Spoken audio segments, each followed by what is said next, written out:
Hey, hey, hey. What's going on, everyone?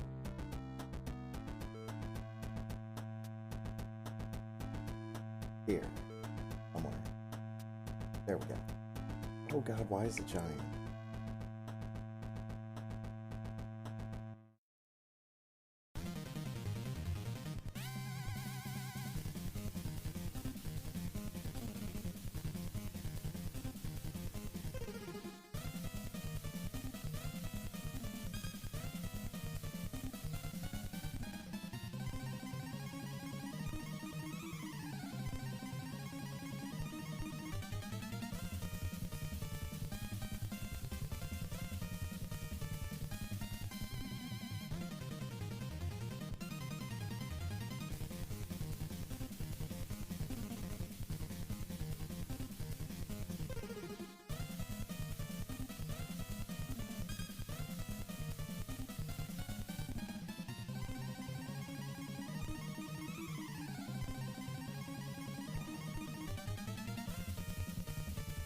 Also, what's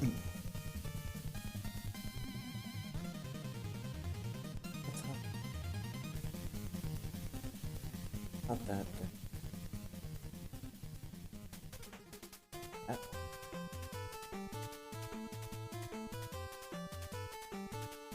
I know that.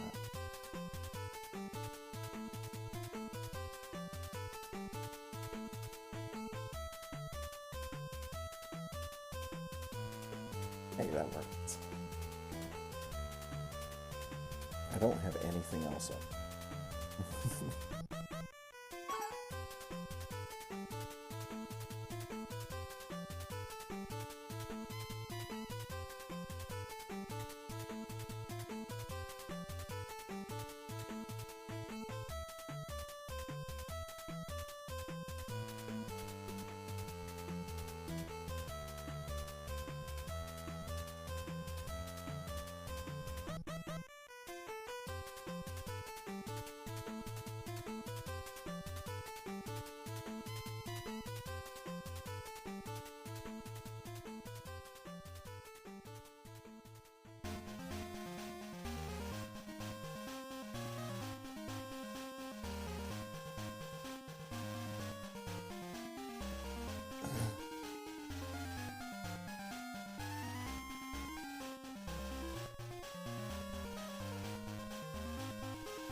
Squid is taunting me.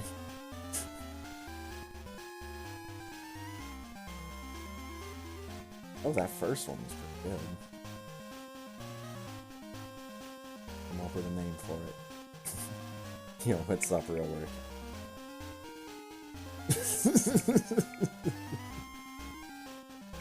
There's a good quote.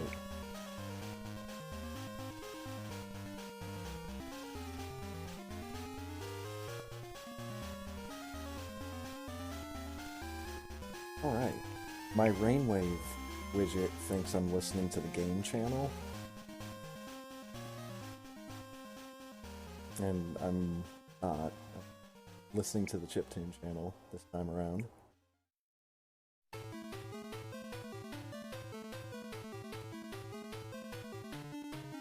Load up a playlist while I'm at. Oh god. He did stuff.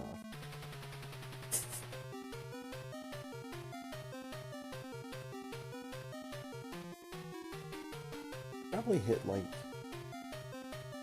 that button.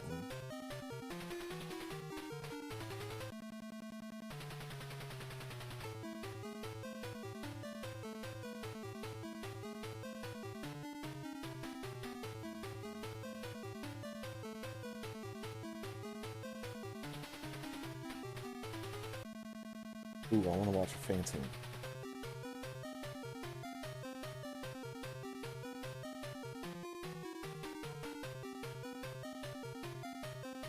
Oh, God.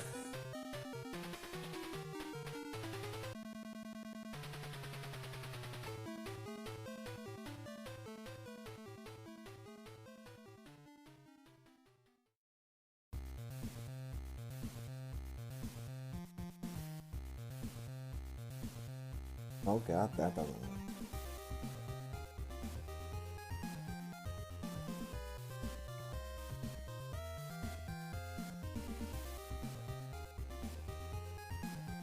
Oh, do I mess up Bubble Mountain? I mess up Bubble Mountain!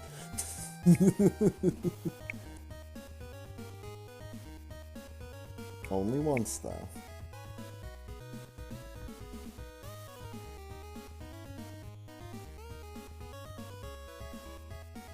Oh.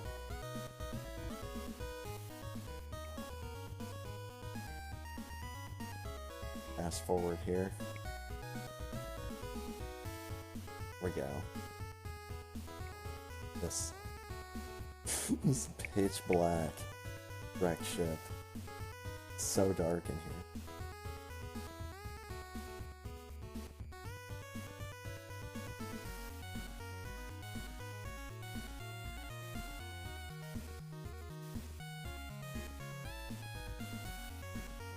It's so weird that after I built in all of these little safety spots just to make sure I don't die in a race, I end up getting, after who knows how long, not only under the hour, but like a 0:57, I think.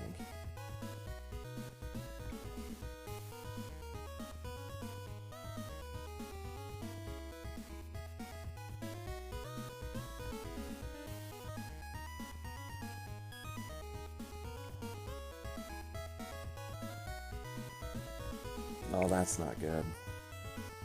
I only hit one of the X Factor particles. This boss sucks.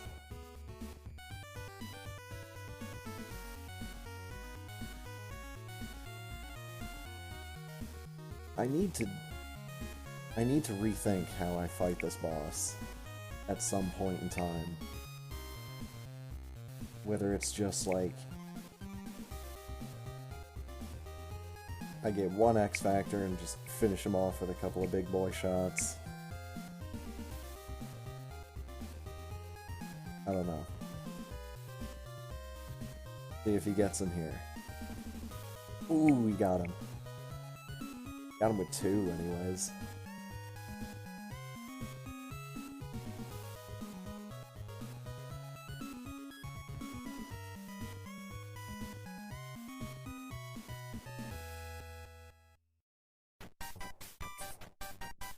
Just run right up and shoot him. Always a good strategy.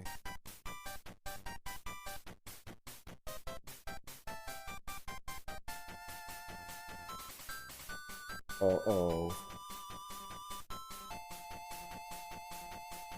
I see something in the intermission.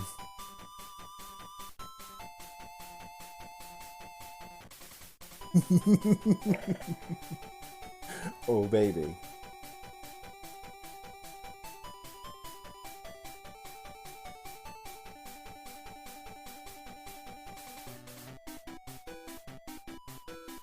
What happens if I make this full screen?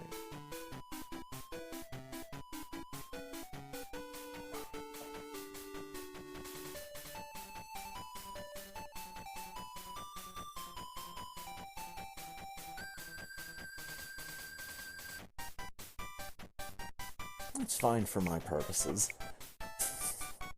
Well, get this mouse out of here.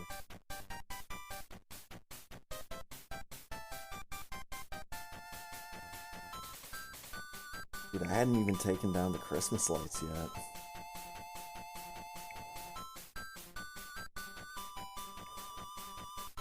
Dude, I had no idea. It's been a year. Completely forgotten. Had panic for the intermission. This is great.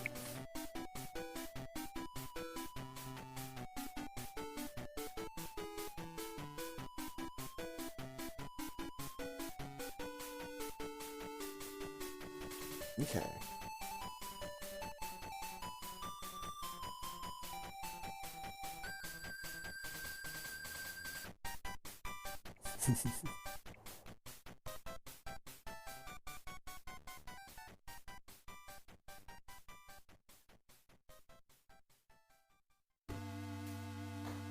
We are going somewhere.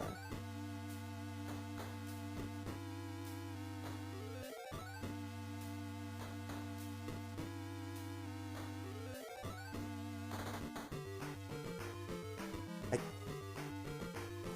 can't tell what route this is, and it doesn't help that I'm not listening to the audio.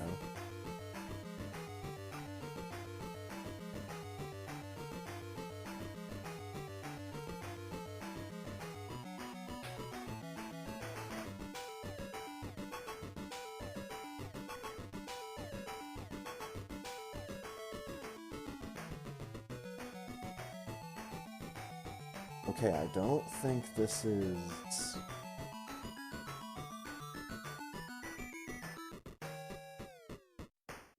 I don't think this is any percent.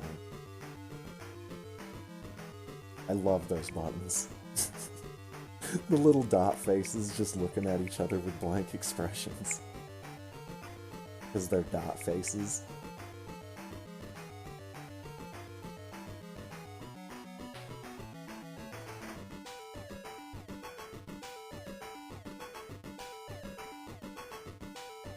I feel like my character is going to end up blowing something off.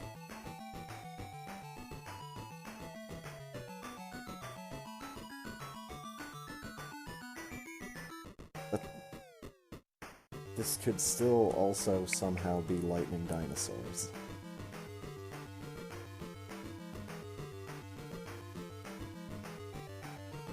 Like, I can't tell if they're about to blow up national monuments or we're about to see dinosaur shapes made out of lightning. It's a big swing in this game, and it's a gosh darn shame that I don't have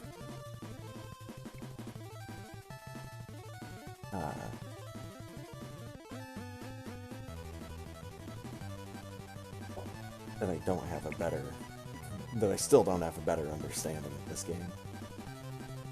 Not that I should, but I kind of want to.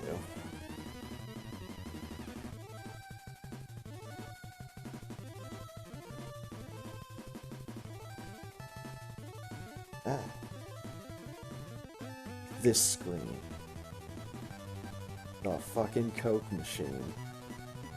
In my notes, it has something mislabeled.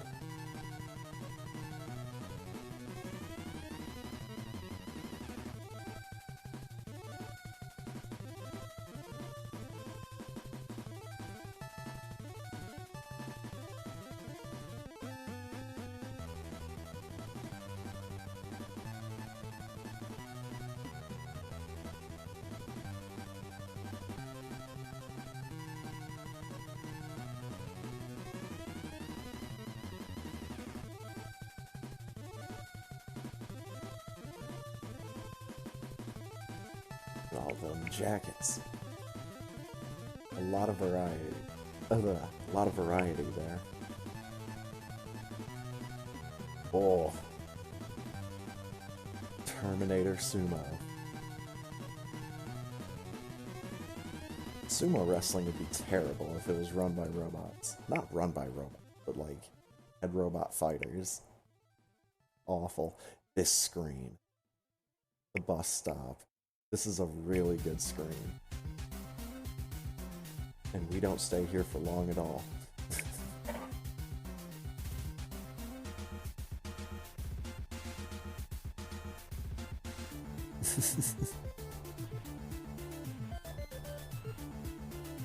Yo, we're here.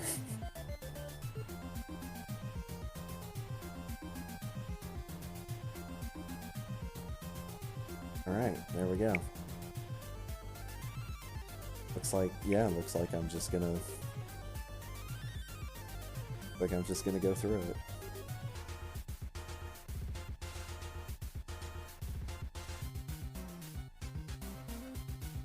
Ah.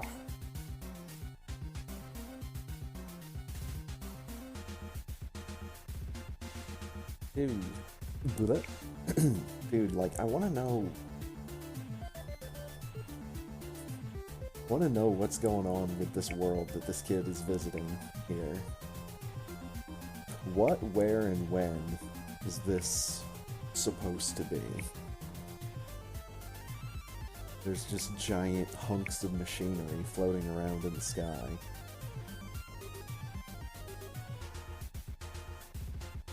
Or it could be a part of a giant building that he's just kind of like floating around.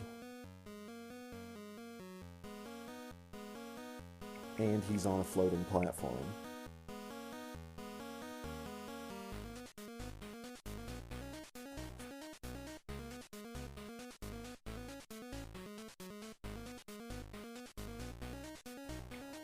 A lot of dinosaurs.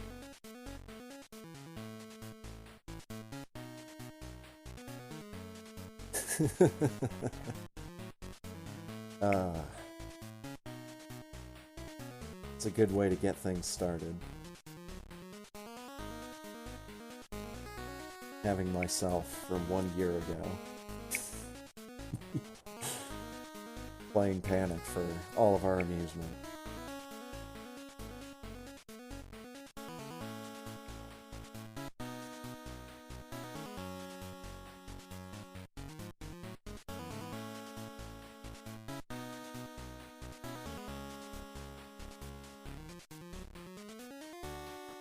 I need to know why major scientists all over the world aren't unifying to create giant hunks of machinery that float around in the sky and make lightning dinosaur shapes. I need to know this right now. Gosh dang it. Besides the obvious fact that they have much more important things to do.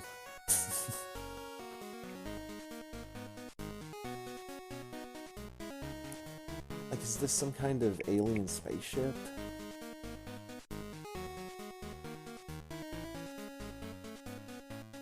Made a super glitchy pterodactyl. Right.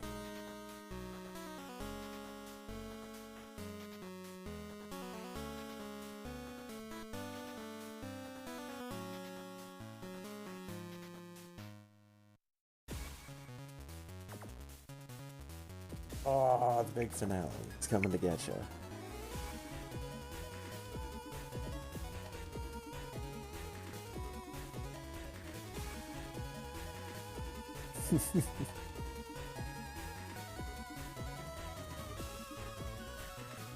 And he's gone. We're moving on. Little robot with big boom hair.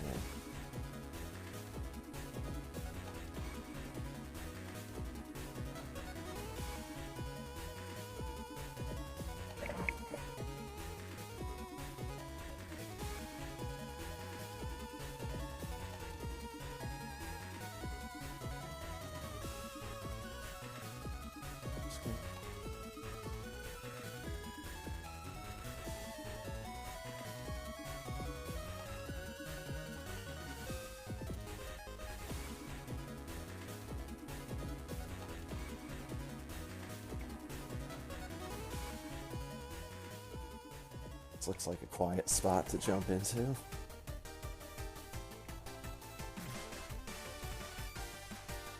Oh man.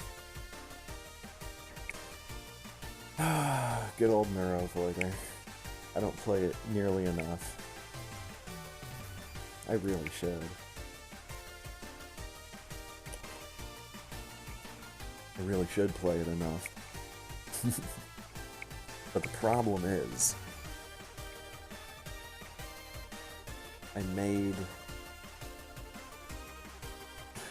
well, I didn't make this character, but I have this preferred perk, there we go, where all of the loot that drops for your character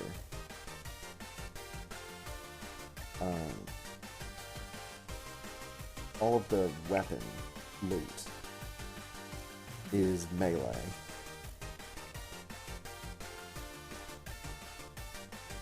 So, like, you can still find upgrades to your body, your head, your jets, your legs, whatever they are. But you can't get an upgrade for your gun. You can upgrade the one you have, but you can't get a new one. That kind of upgrade. But you can get melee weapons all the livelong day. And I would do that in order to guarantee, quote-unquote guarantee, a drop of a weapon called the Boom Hammer. It's a Boom Hammer. It's not necessarily a proper noun, I think. They're just called Boom Hammers. But it's this big goofy hammer. Any number of big goofy hammers that just explode when you swing them. And it has gotten me out of trouble so many times in this game.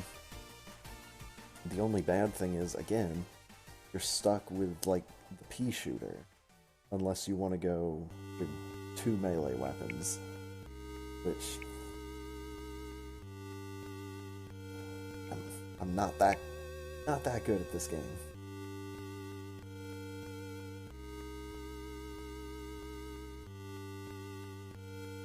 And over here, looks like I do have a boom hammer at this point. Oh, yep, there it is.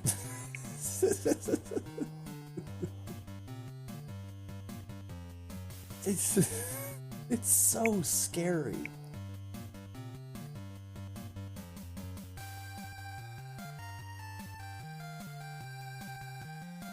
Like, it's a scary weapon to use for a couple of reasons. Most of all because it makes all those big crazy explosions and it just adds to the visual noise. What could be a hectic moment, like seeing one of those coming around the corner. But especially like if you're up close to an enemy. Uh-oh, I found the atomic fist. That's a good one. But if you're up close to an enemy and you're doing big swings with the boom hammer, it does get hard to see where exactly that enemy is, whether or not you're actually hitting him. Oh god, run.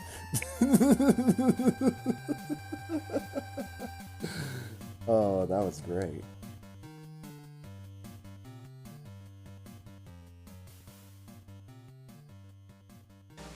It's just like picked off 3 or 4 of them, whatever. All of a sudden, like, this whole group of them shows up.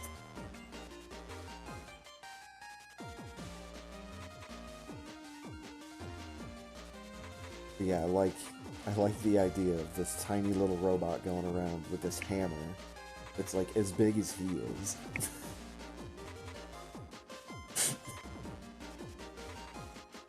Just going around slamming the fuck out of everything.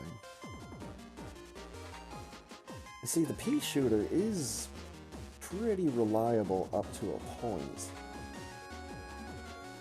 You can expend money on individual items in order to upgrade them, in order to have them do more damage, or cost less energy.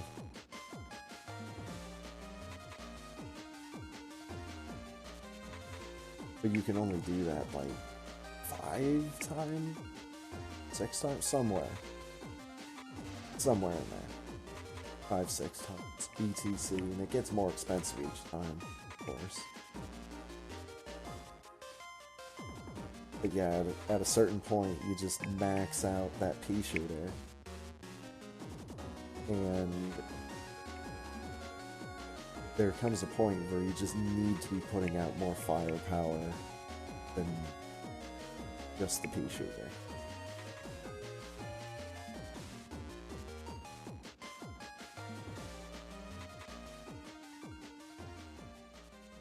But that's the problem with the perk.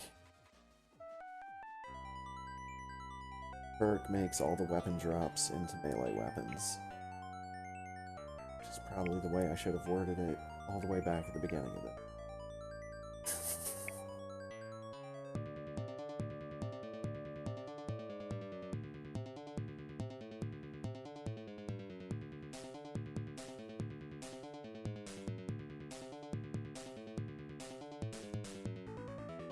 Alright.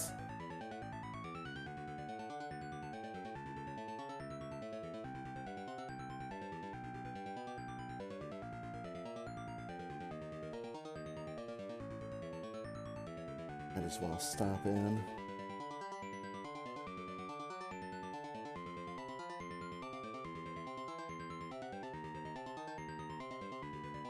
Dude, I was...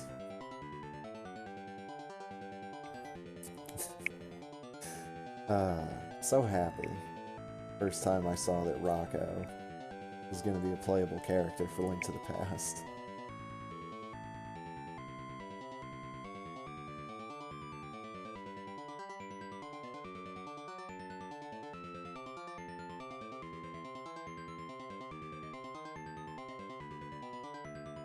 If you want to compare Ren and Stimpy with Rocco's Modern Life, pretty fair comparison.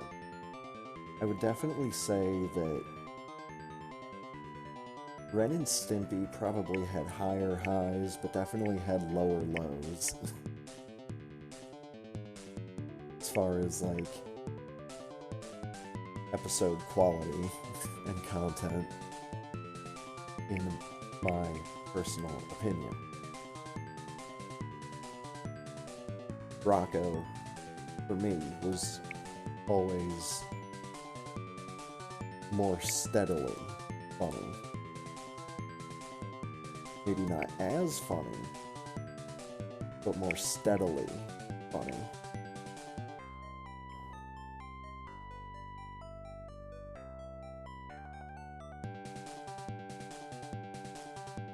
Then there's whatever the hell Legend of Zelda is. Oh god, there's the buzz blob in the tree.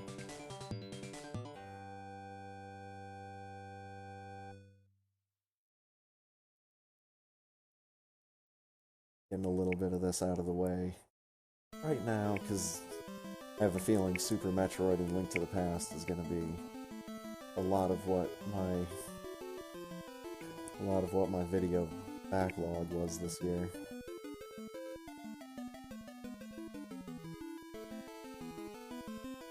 Ah, yes. Oops. At least go to theater mode. I'll go to full screen.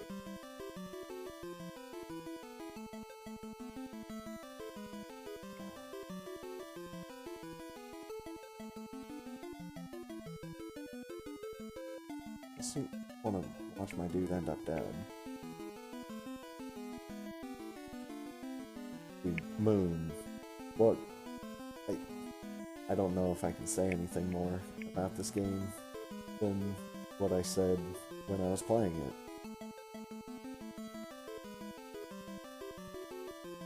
I really enjoyed this game, and it's so out there.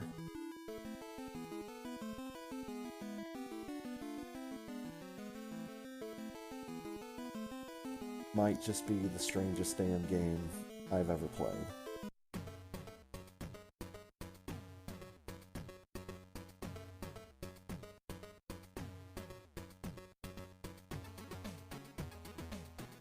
As far as games that, like, actually came out.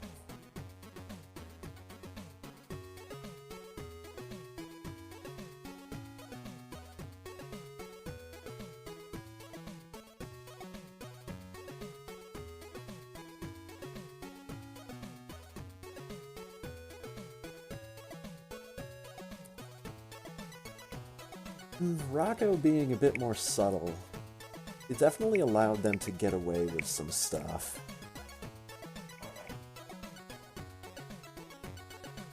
Definitely some jokes for the adults thrown in there.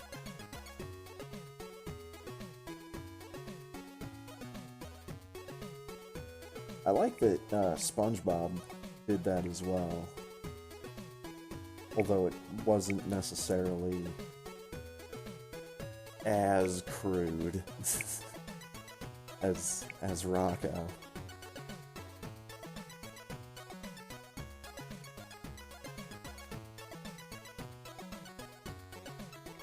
Dude, this game, everyone should really play it.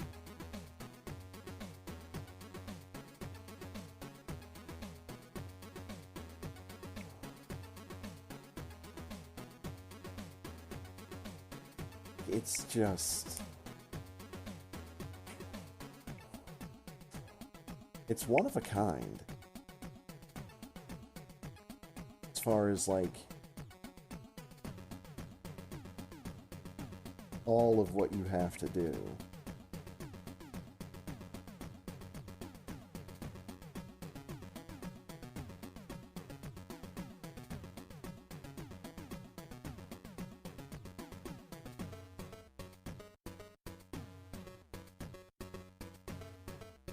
Like, some of that stuff that I had to do in, was it Technopolis? I think that's what it was called.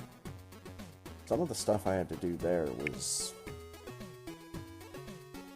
kind of silly, kind of repetitive, but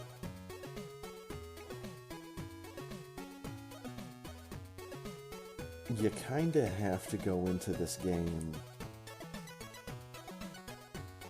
expecting everything and nothing at the same time, kind of. Ah yes, I named my character Puddle.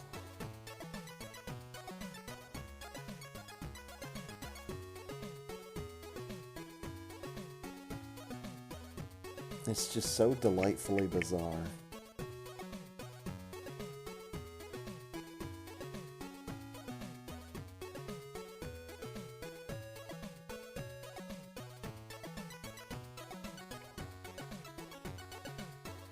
Glad that I've got it.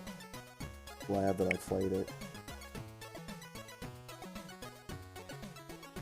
The music in this game, my goodness, there's playlists on YouTube that already exist.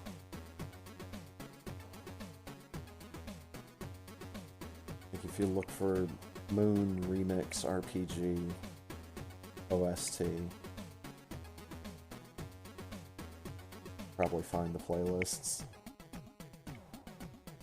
None of them are mine, but last time I checked, they're still out there.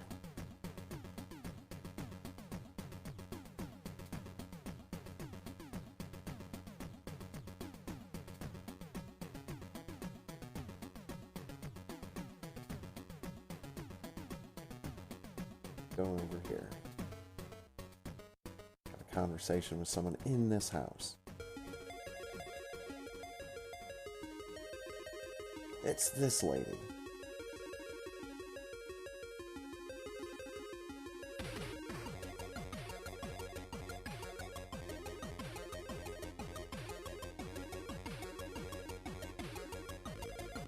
Because, like, this puzzle was kind of weird.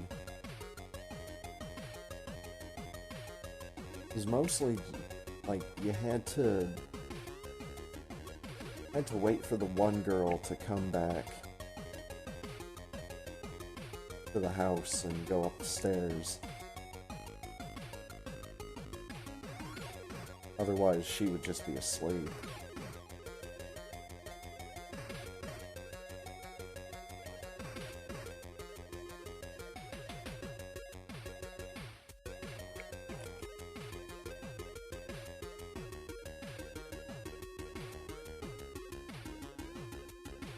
There's so many good puzzles in this game, and I got pretty far without needing a guide.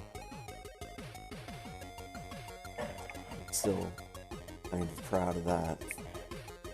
This game. This game.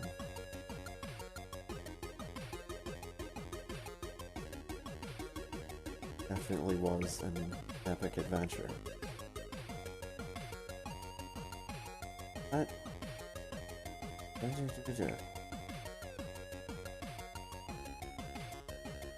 Jump right in there. So this was when I had just figured out. This was when I had just figured out that I could get a different launcher for my modded Minecraft. And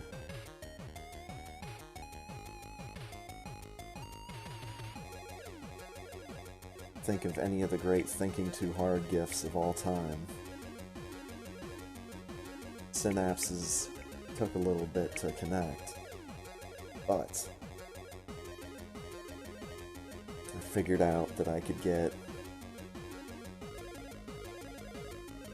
the playthrough of Kaizo Caverns that I was doing back from the grave, as it were, because the other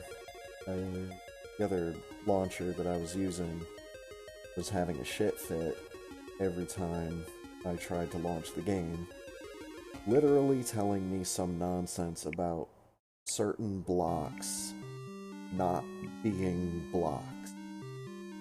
That was the fucking excuse that I saw in the log.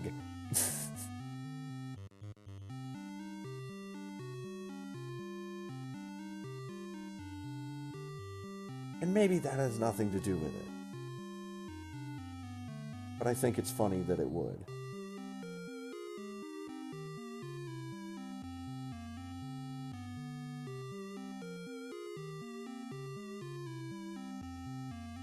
The Enderman's fine, dude. He's just hanging out. I didn't look at him. He's just doing his thing. That other one, though.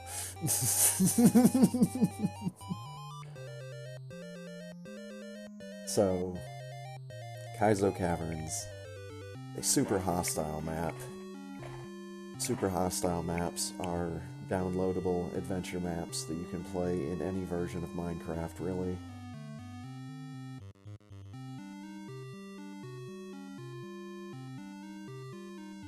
As in vanilla Minecraft, modded Minecraft, any of them.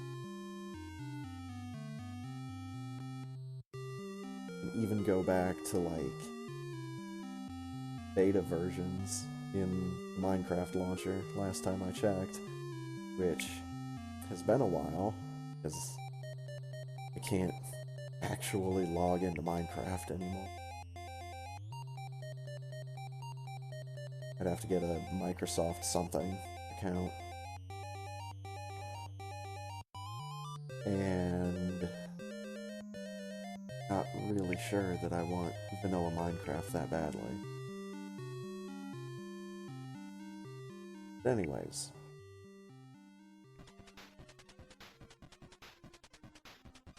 Long and the short of it is, I got the version of the game that I like, with the mods that I like.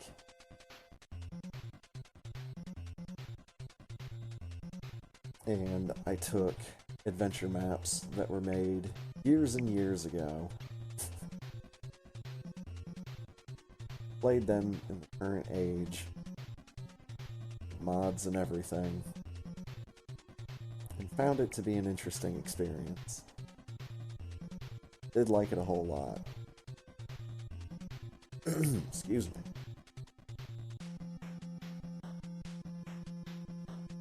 That's not technically a sniper rifle, that's a needle gun.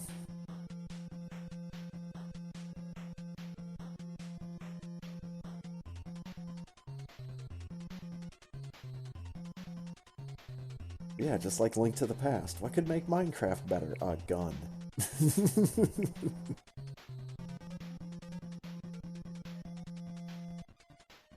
And that thing I had there, down in the middle underneath the 30. Wand of Traveling. Staff of Traveling. I think it's the Wand of Traveling. That thing, once I figured out how to actually use it, is really, really nice. in big, crazy dungeons. Long, confusing caves like this.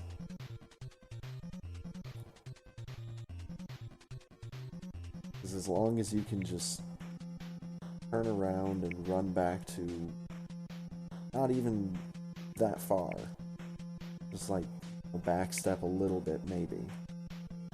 You equip this thing and you just start looking around for your waypoint.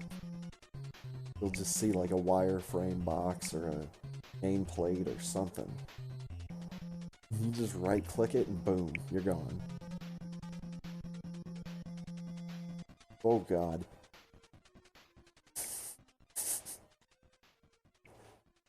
That was terrifying.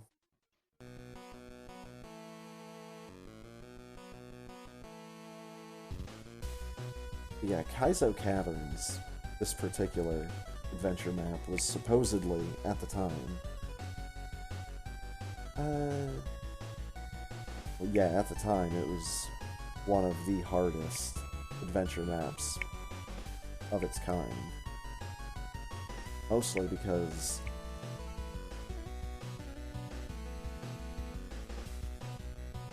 I don't really think there were too many other complete the monument style maps. 'Cause that's the thing, this isn't just like caves and dungeons that have been pre-made and set up in a neat way. They all have loot that you actually need to get. Quote unquote need to get. But there is the big glass monument you have to complete with the pieces of colored wool. That piece of colored wool. Can't see it yet. Over in the corner of the room as soon as I figure out how to dig. Behind the glass.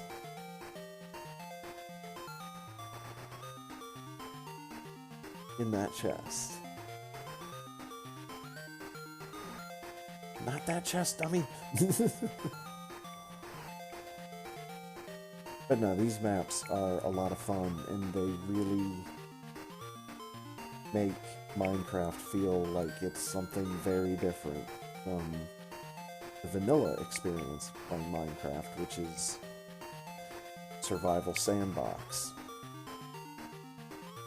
with a big blocky art style and delightful music if you choose to have it.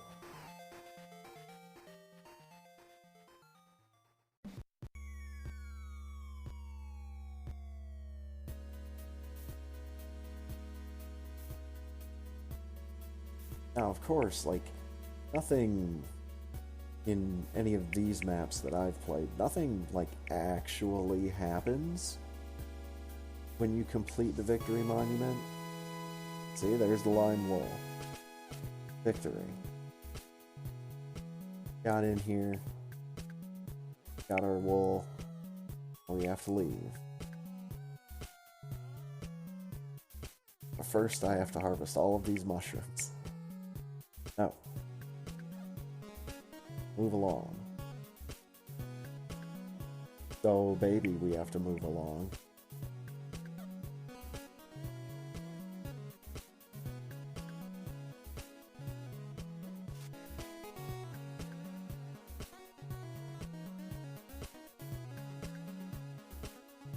Lego Dino.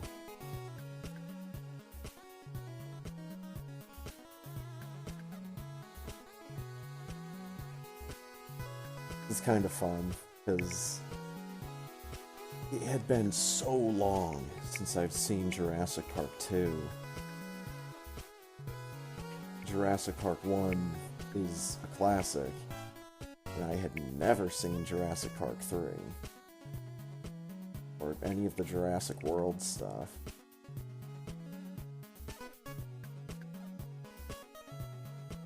So it was kind of like when I played Lego Avengers Age of Ultron.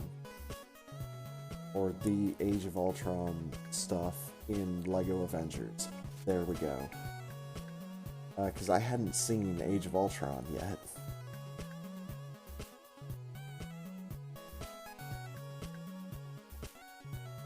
I've seen it since then.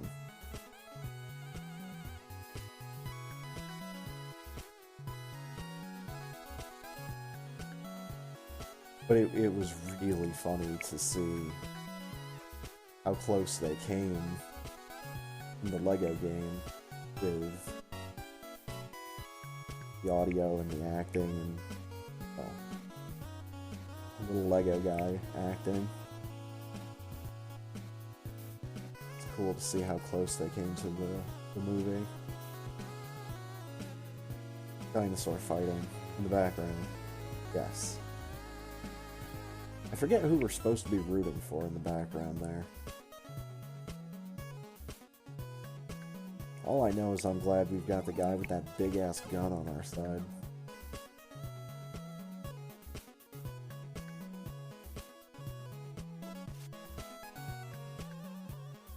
No, that's a camera.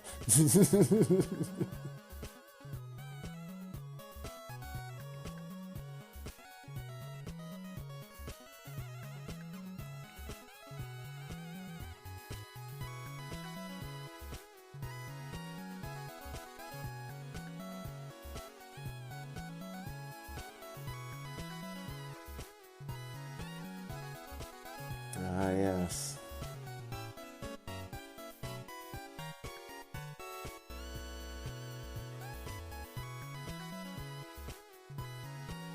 Ah, this game. I need to get the updated version, and I need to play it a whole bunch.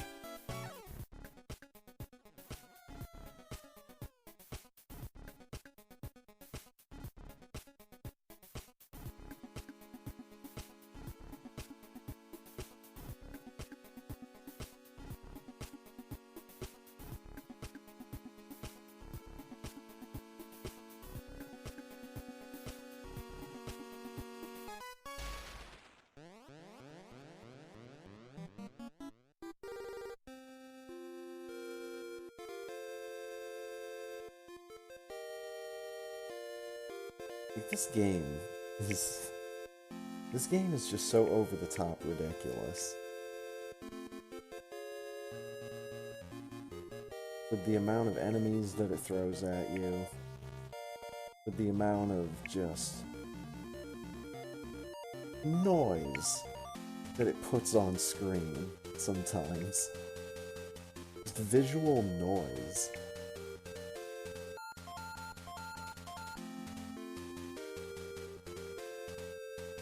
Like, it doesn't get quite as bad as that, that one game I've seen Firebat play. Oh, I don't remember the name of it. It's on my wish list, but I don't remember the name of it.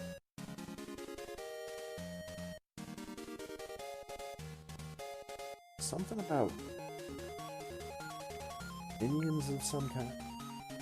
And bones. You're supposed to be like a necromancer.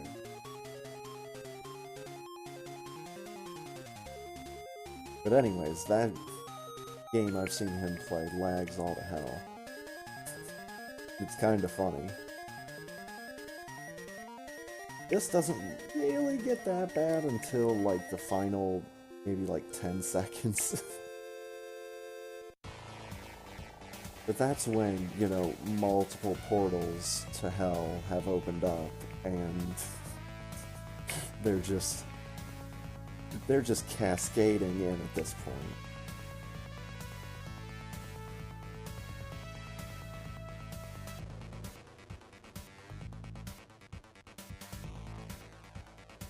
What I would usually try to build towards is just the ability to just stand still. If I wanted to.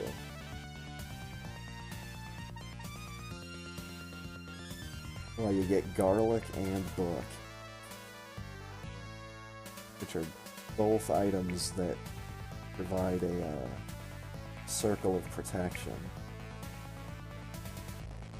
That's the garlic effect I have equipped there. Book is just a book that spins around you. You As you get more of them, as it powers up, the garlic gets bigger. And they also do more damage as they level up. But yeah. The ability to stand still if you want to in this game is so nice. Usually what I build towards.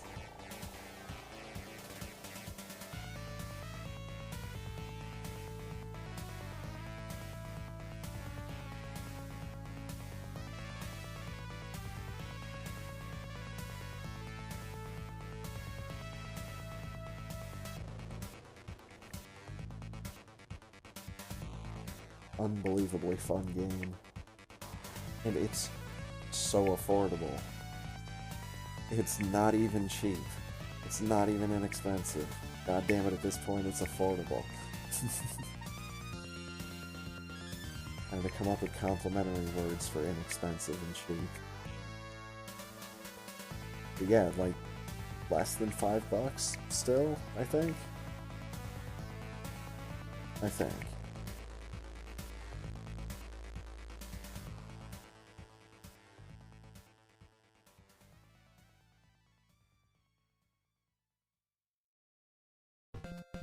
I see some of these thumbnails for the race nights. And it's like, there's Super Baseball Simulator, there's Mohawk headphone jack. There's my vampire wife. What god goes on robberies with vampire wife? Florida man escapes from zoo.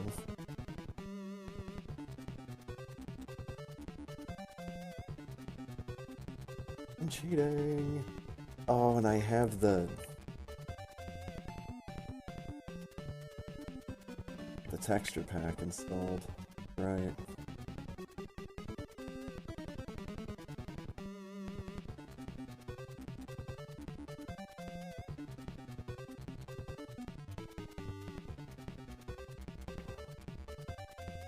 I kind of want to play through Skyrim again with just the flat, no detail Pixar texture pack.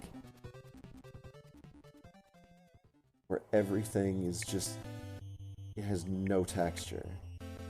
It's just like a flat color.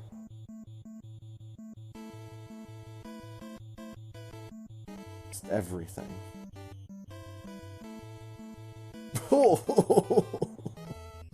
Hell yeah. Dude, there we go. There's a 1-2 punch in that.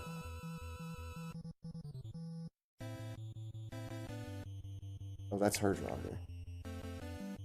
Yeah, there's a 1-2 punch of why Skyrim is... can be, at times, a satisfying game. You run up to the one guy, you shout him into the wall.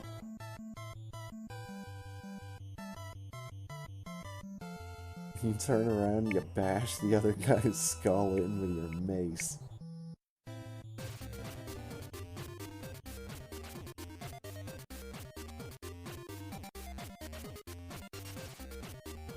Am I saying it's the best game of all time now? Am I saying it's a fun game? Yeah. Better believe I'm saying Skyrim is a fun game.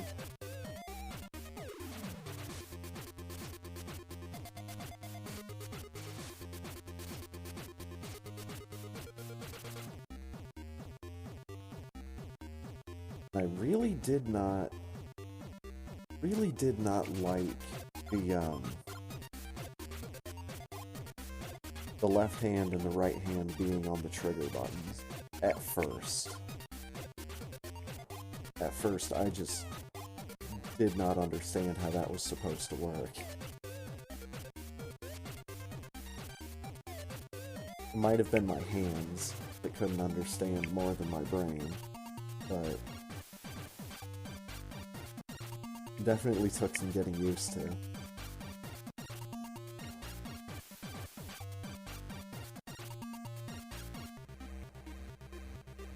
And this texture pack, man, was the Artistic Skyrim Overhaul, ASO, Texture Pack. Oh, got it. I think that's what it is. I think. Yeah.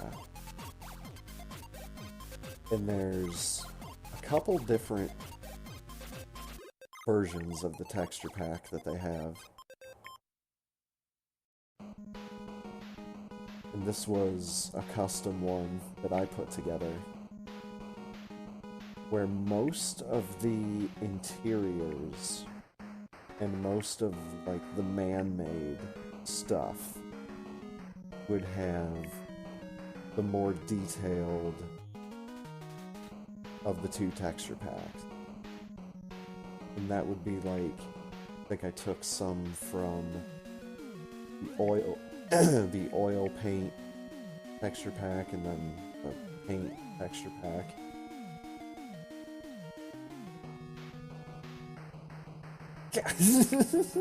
Serrano steps right on the trap.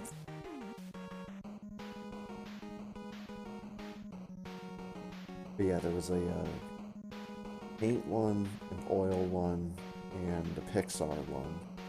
And the Pixar one was the one that was just like flat with no detail. And I used that for a lot of like the exterior stuff. A lot of like the natural world. This goes flat and undetailed.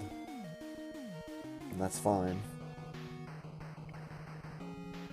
I don't need to see every tuft of grass.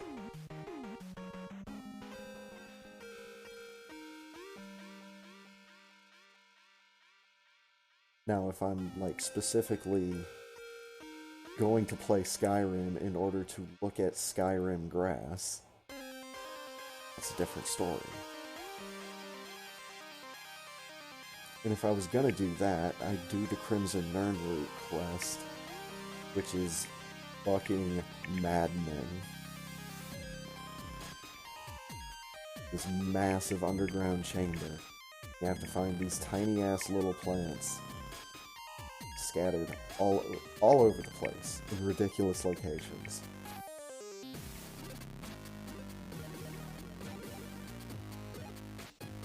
It's not complete shit for me because thanks to the Skygerfall mod, I have Levitate. Levitate completely changes things.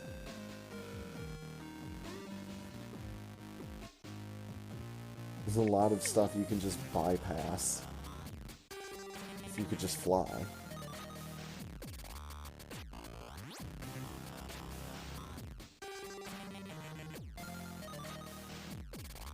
You know, traveling becomes a lot easier. Especially if you've got a fancy overcharged magic necklace, like I did. It doesn't matter how much fall damage you take, and you're just living. Kind of like that.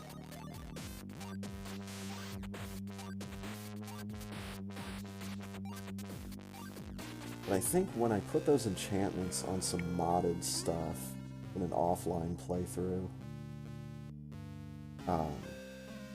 I had to, like, unequip them, then re-equip them when I started a playthrough up again.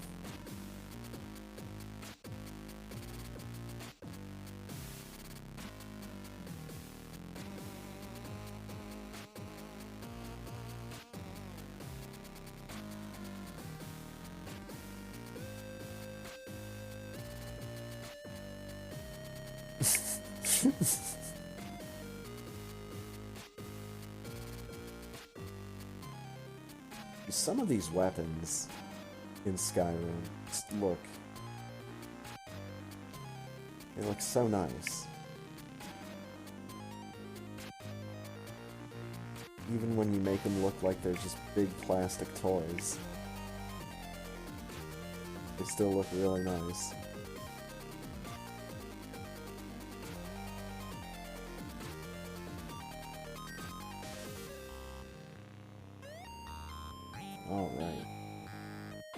see some Mega Man X randomizer.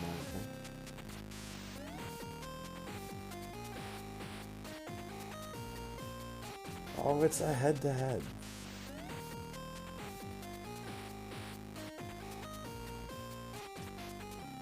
I'm probably not going to watch the whole thing. Don't worry. Good timing on this song.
I always get a kick out of doing these.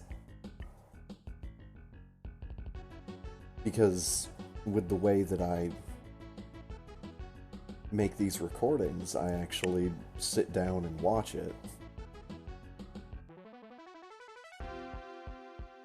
Like live as it happens, to make sure that, you know,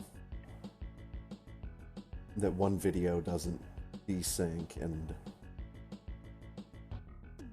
stutter or buffer or etc. But you know what's funny? I only really have those thoughts when the two runs are as close as they are.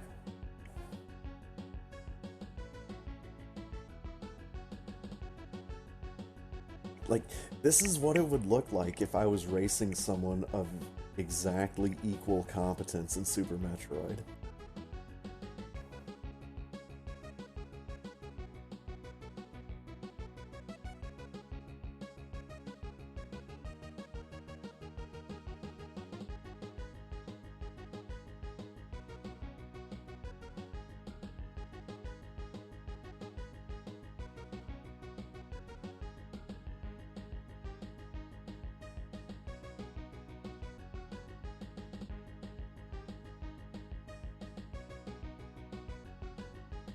Maybe one of these days I need to get some, like, character artwork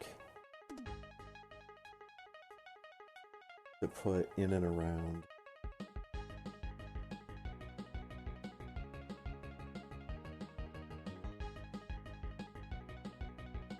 At least up on top.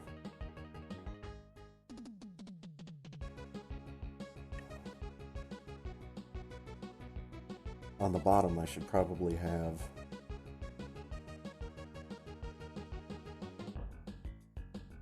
oh, damn it. It's the music visualizer that's the horizontal line that spikes up and down. I don't know a proper term for that, so one of those. Put that down on the bottom, and you just have, like, an extended version of the Super Metroid soundtrack playing.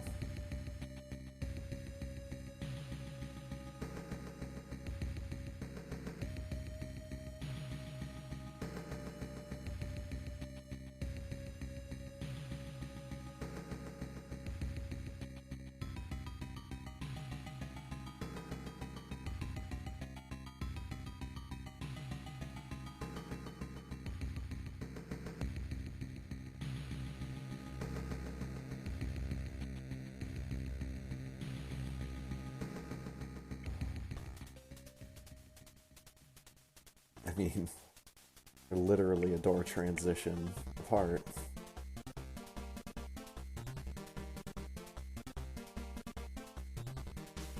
I say they, like it's not just me twice.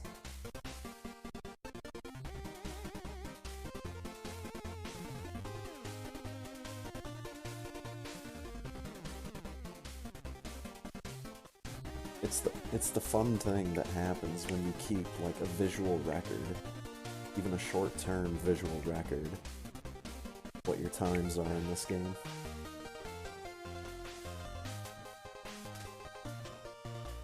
And now the Metroid's ahead.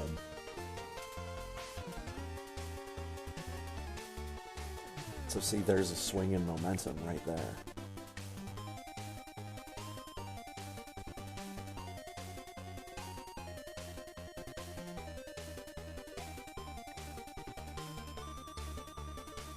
I'm a little scared. I want to see if I had audio during it.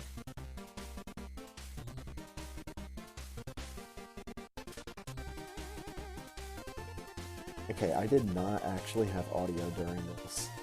You can play your own.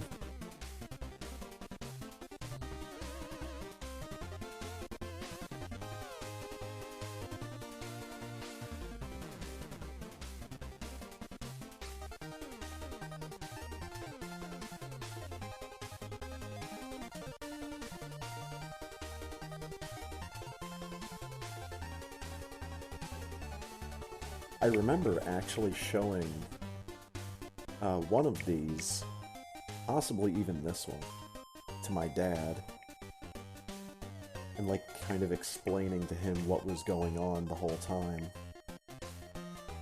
And before I knew it, we were getting close to the end of the game. And he was still, like, engaged and asking questions, and I thought that was,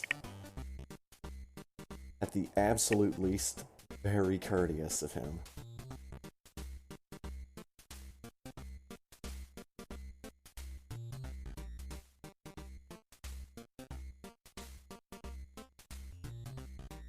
And pause that there for a second. I want to watch the Phantoon fight.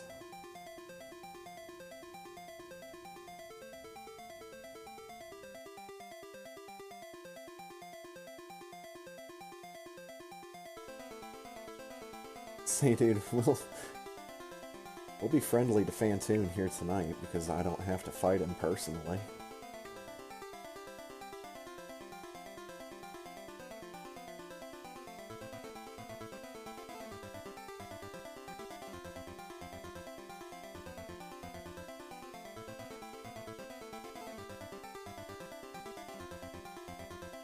Will Contrabill get it? I think he got 2. He didn't get the 4 to connect at the beginning. That's an issue. What about Metroid? Metroid's just having fun. He's not paying attention to what's going on.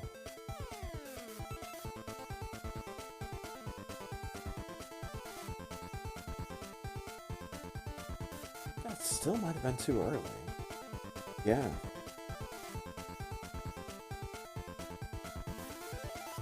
About the baby.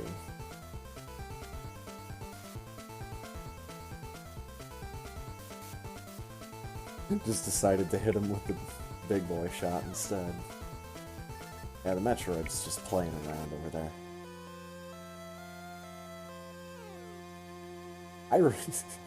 I remember in the Contrabill playthrough when I fired that shot that visibly went through Phantoon's eyeball. I was just dumbfounded, like, what is this guy's hitbox?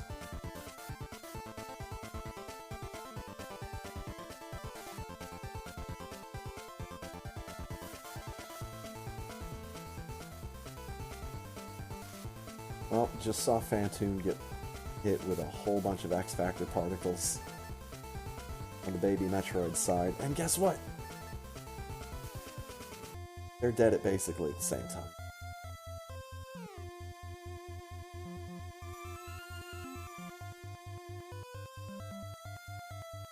there do get to be some big variations in momentum. But we're not going to watch all of that. We'll have some more new and different stuff to look back upon.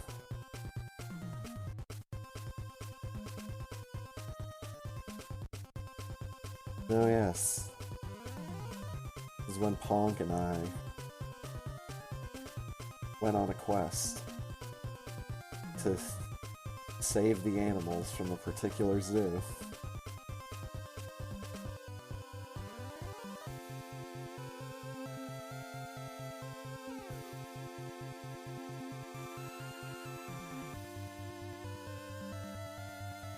And that's how we do it. By having one of us ride the other one's shoulders while we wear a trench coat, a fedora, sunglasses, until we fall over.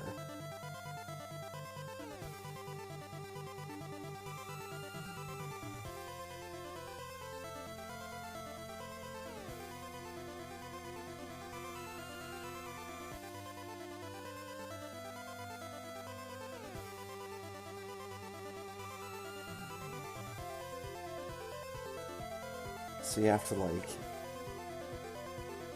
you think of this like Tony Hawk, you basically have to, like, manual everywhere. Grind everywhere.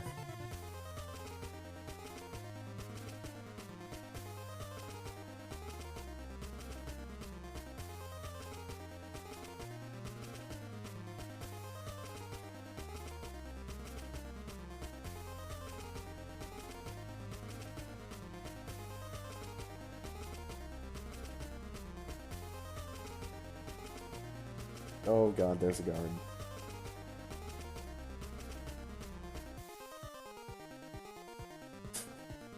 He got mad.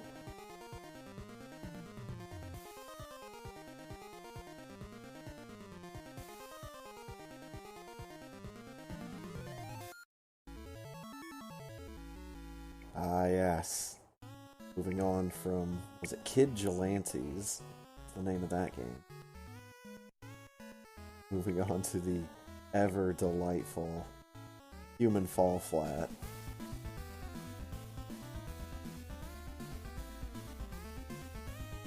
This is how I can tell that the names on the bottom of the screen are backwards.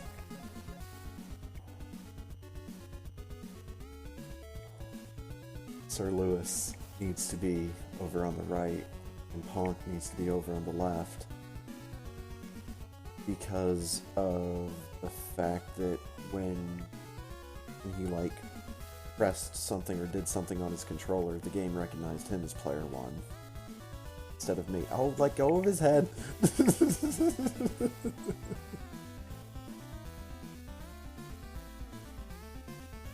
yeah, Ponk is the snowman. And I am the penguin. Daredevil swinging penguin. Oh my god, that is terrifying.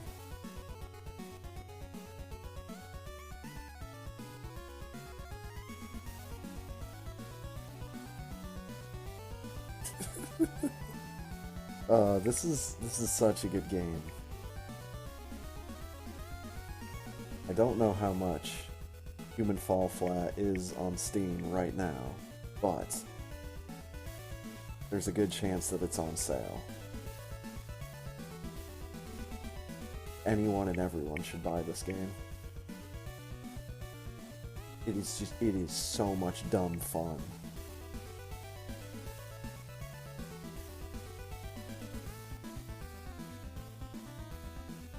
Trying to figure out how to control this game and failing miserably is part of the experience.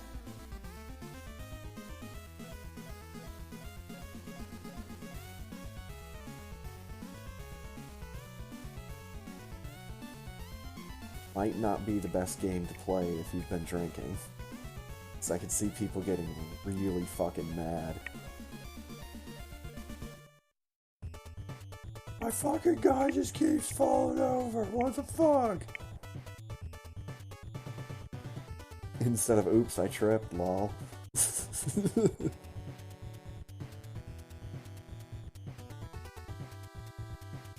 Although I guess if you get drunk enough, you could figure out how to just scale vertical walls in this game.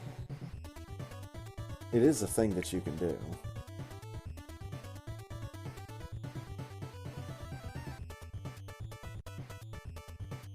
I just don't exactly remember how drunk those guys were, if at all. Seems like they would have been. Oh, this part. I had to use the crate as a bridge. As a bridge? As a boat. And then I had to get off of it so that it could go under the bridges.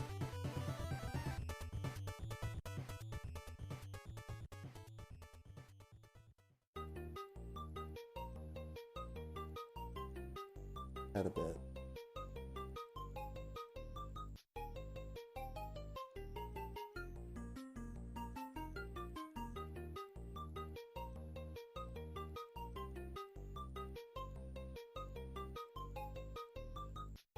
The physical comedy potential in this game is just through the roof.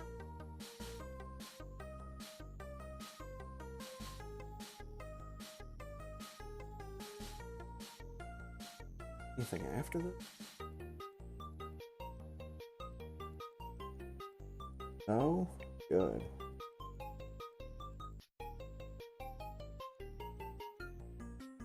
Means we played a whole lot of that game. And that's a good thing.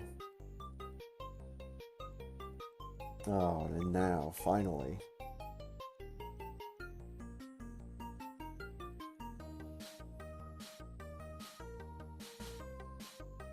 One of the other big projects of the year.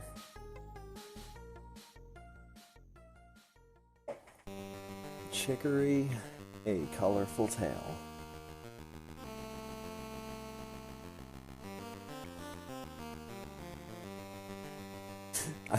I see cosmic and cheese in there. Cosmic and cheese. Yep. That's why I put that in there.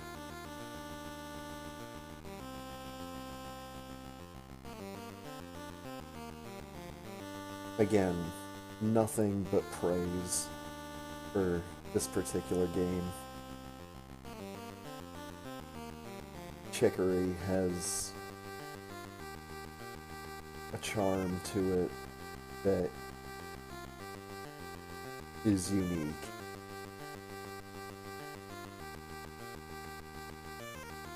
I mean, yeah, there are other games where you have to color the world. But this one has a bit of depth to its story that I wasn't really expecting going into it.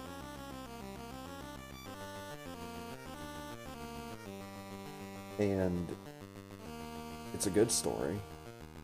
I enjoyed it.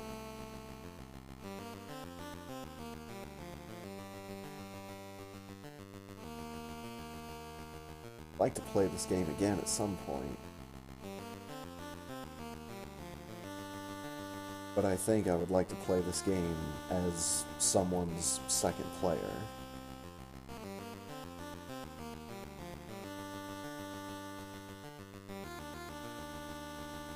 You know, while whoever is player one is going around actually doing stuff, I get to be lagging behind and just like drawing on the ground.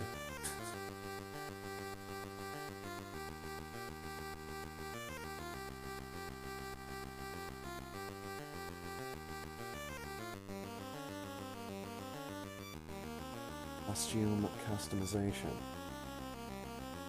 And I went with the Moon shirt for a while with this playthrough because I was also playing Moon at the same time. And you can grab the speech bubbles in this game. That's one of the little details that totally did not need to be there. But I absolutely love that it is. Because you can color while you're in a conversation. So you can move it around so that you can color what was behind the speech bubble, and you can bring it back or not.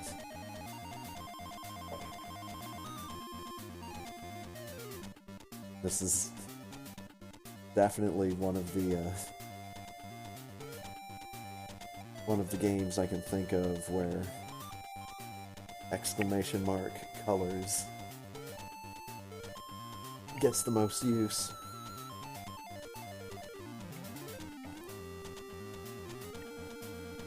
I think it gets some use during Super Metroid. It's because of palette swaps. See, there's two guys on the right. The guy with the spoon and the guy with the log mug.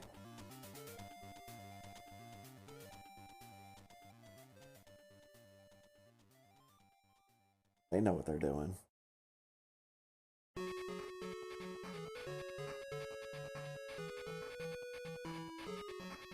But yeah, can't recommend Chicory and Moon highly enough. They're amazingly fun games. And I had a lot of fun with them. So many hours just painting that world and coloring it all in. So satisfying. Like, once it all finally came together. And then there's the jetpack meatball. You Comet the Astrodian, for what it is a lot of fun. It's a lot of goofy fun. Might not be dumb fun, but it still is possibly fun where it's not meant to be had, which is in the sky, over the level, where you're not supposed to be, but you can be, so I decide to be there.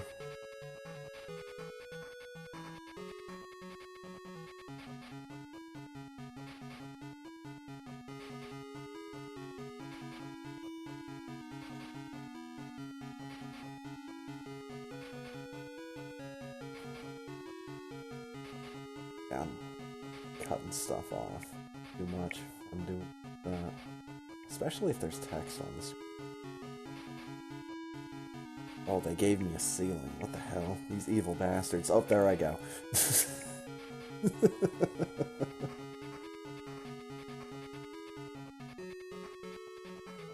It's like the big open levels of Sonic. Or even like Bubsy, to an extent. Some of Bubsy's levels. Some of the first ones. Let's go with Sonic's levels instead. Because these worlds definitely feel like Sonic the Hedgehog worlds to me. They may not look it, but or have that feeling to me. But then you have, like, Comet, who basically controls a little bit like Sparkster. Except Sparkster, you couldn't just fly through the air with the greatest of ease like this. Oh, and then there's gonna be a boss fight. Scared to move because I don't know where the boss is gonna come from. He's there.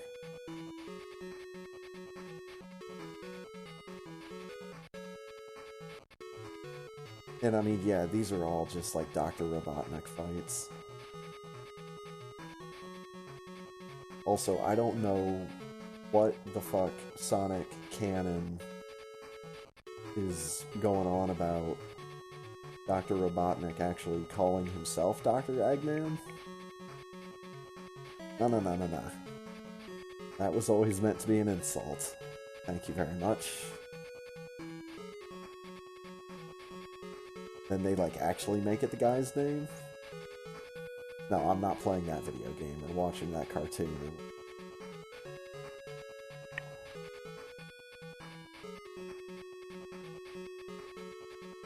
Because that's just him admitting defeat. For people that know. I unfortunately am a people that know.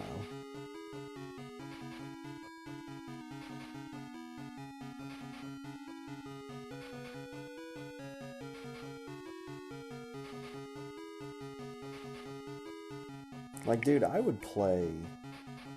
I guess I did, but I'd play a whole lot more of games like this if they just kept it simple and looked like this.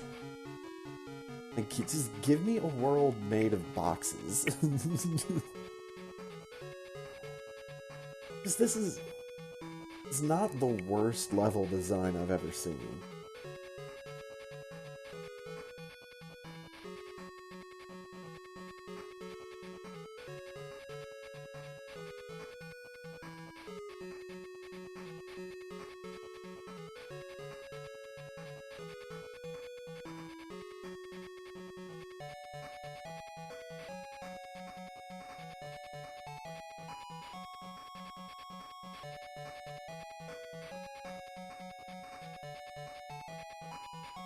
Those blocks are so weird.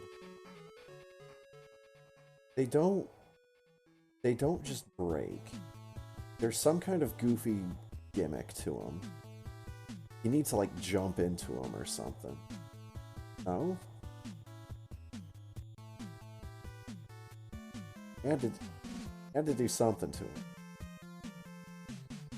Either jumping into them or charging into them.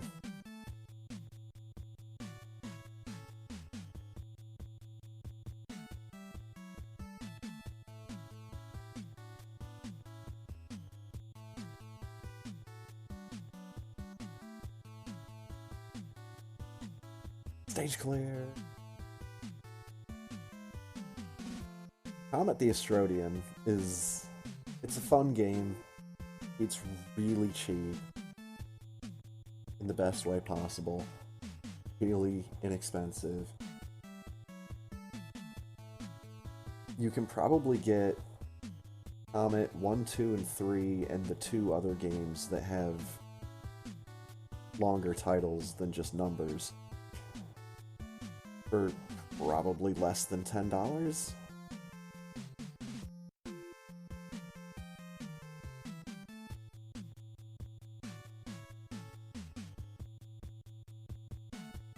I forget how much they are right now.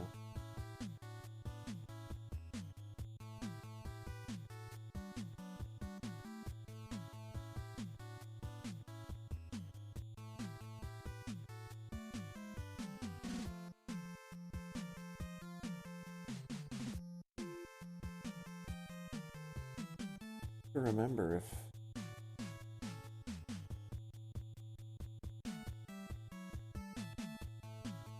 earlier in the year I had remembered how to get the MSU1 stuff working again.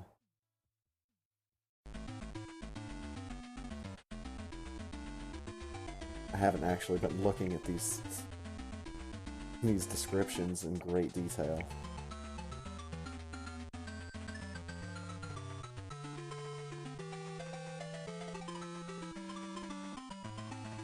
It looks like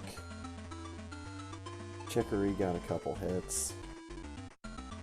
I don't expect to get views on my YouTube channel. This is literally just a dumping ground for everything I do on Twitch.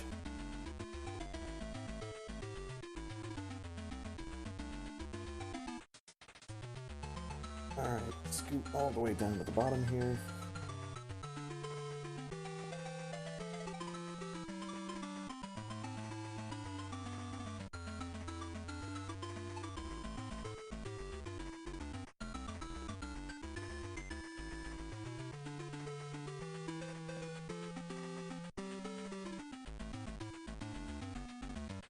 Oh yeah.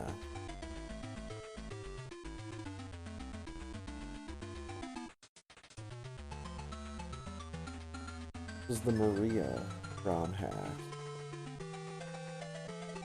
I don't think I actually did the randomizer on top of it.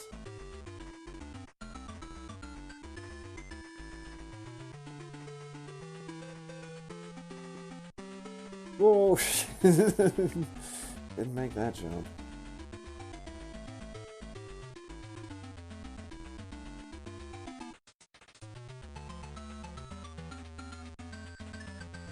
Yeah, I don't think I actually have the randomizer going on top of this. That was an issue for one of the other character replacement patches that I've got.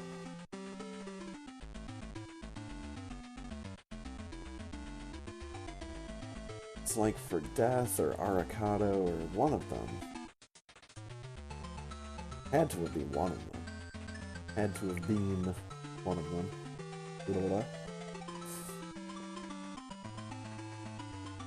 Because I think those are the only ones that would have item replacements.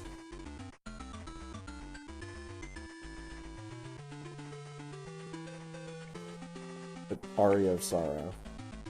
There's just so many great games out there that I need to play more of. Oh god, I'm almost dead.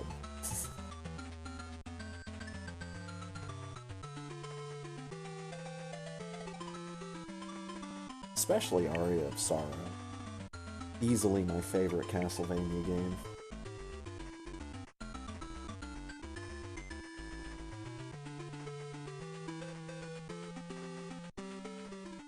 Like, I really liked Dawn of Sorrow, and I really liked Symphony of the Night. And I'm showing off how you can trick the mouth into staying open.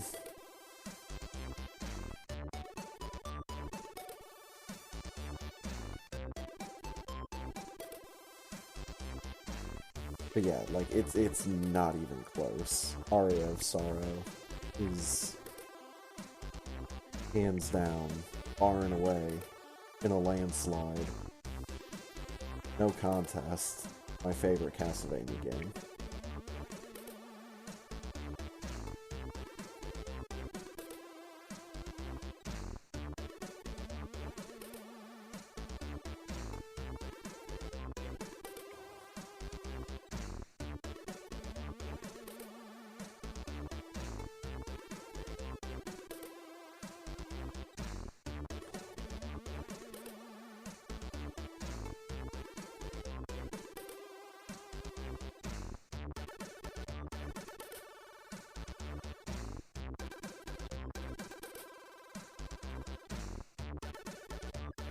Let me tell you, collecting 100% souls in this game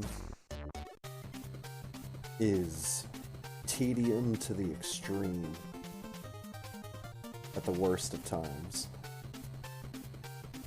And I've done it twice.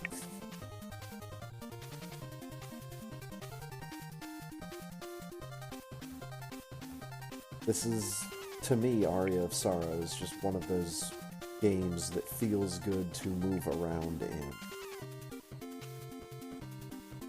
Some games feel clunky or stiff.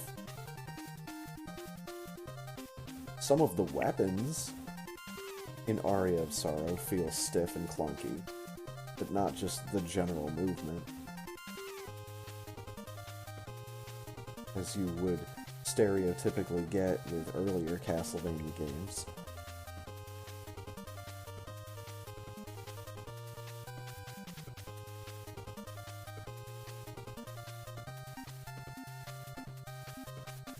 Battle block for its birthday. That's right. I did that.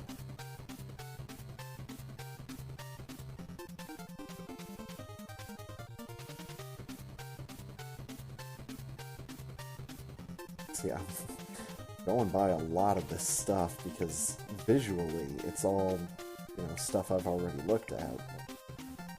Link to the Past, Super Metroid, Link to the Past, Super Metroid. Link to the Past, Super Metroid. There's a definite pattern throughout most of the year. Most of my streams were the big Friday night 7-hour streams.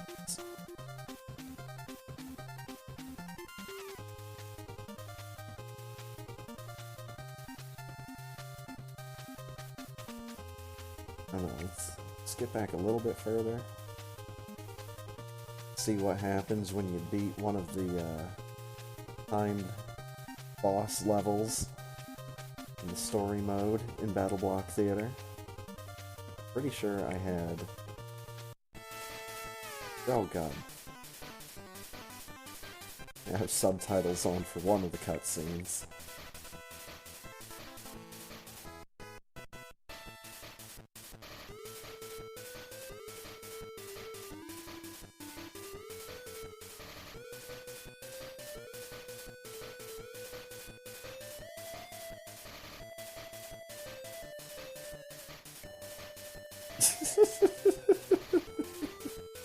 These puppets.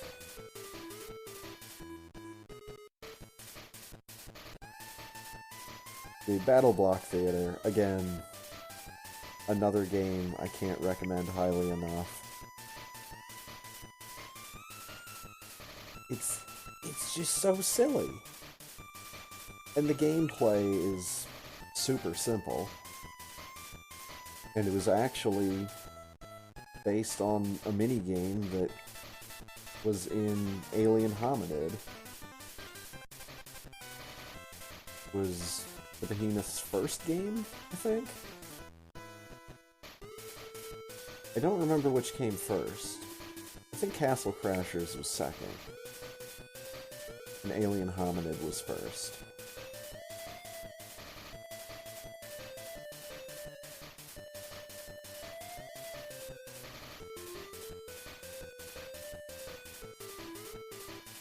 These cutscenes are definitely better with the narrator, Stamper. Is it Will Stamper? What's his name? But yeah, he put in just a ridiculous performance as the narrator in this game.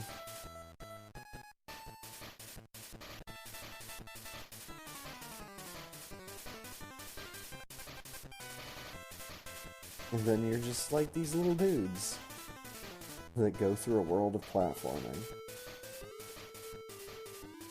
With energy balls and exploding frogs.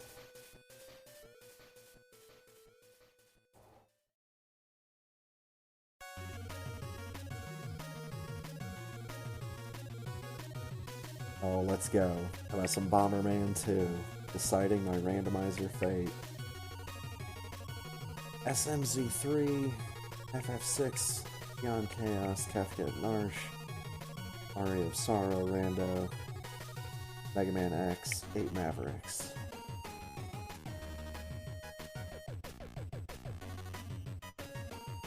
Dude, this layout is one of the few layouts that I've got that I've got it in two different ways. I've got it in the way that's traditional for me, which is I piece it together with all the individual sources in OBS, and I just have it as a big, like, collage, and I can move any of the individual pieces around as I wish. But I also have it as a static image, with the game window cut out, and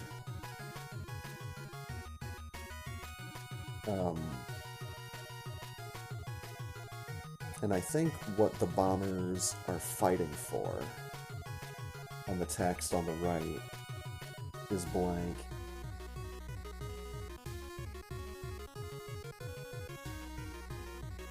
Gave myself a good chunk of room there in case I wanted to write it in some big goofy ass font under it.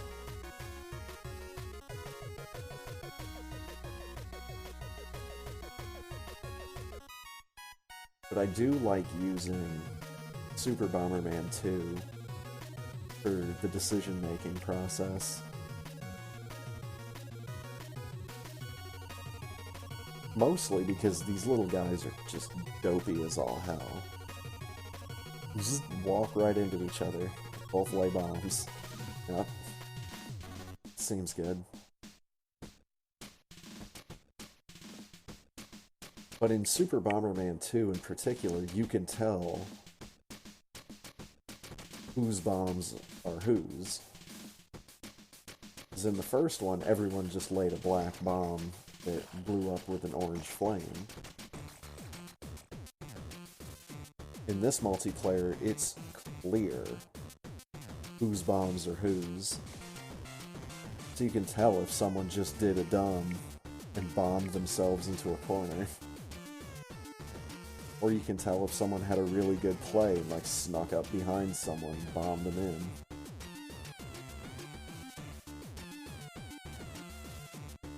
And you can see whose flame got who, based on the color.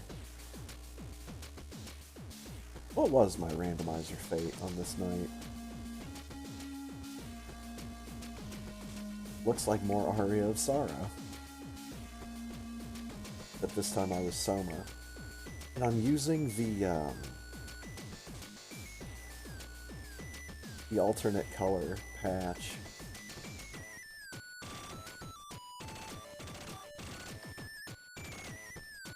It's not like a random palette swap like I get with Super Metroid. Just a static palette swap.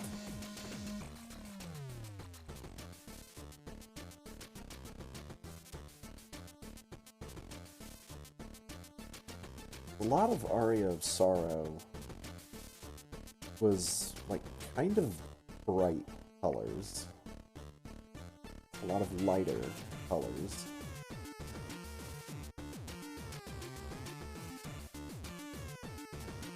This patch definitely brings some more grays and browns to the table. Makes it look a bit more sinister.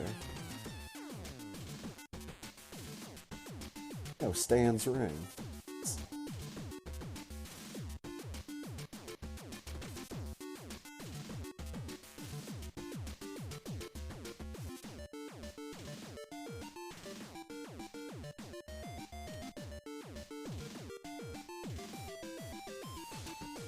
There was the SMZ3 that I did, where I used the Inkling Girl in both games.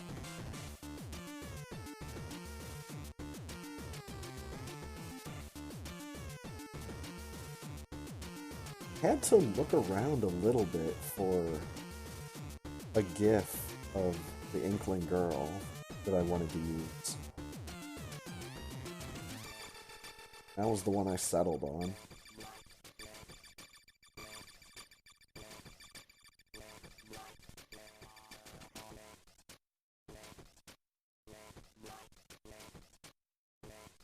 That chat background, though, that's basically exactly what I wanted.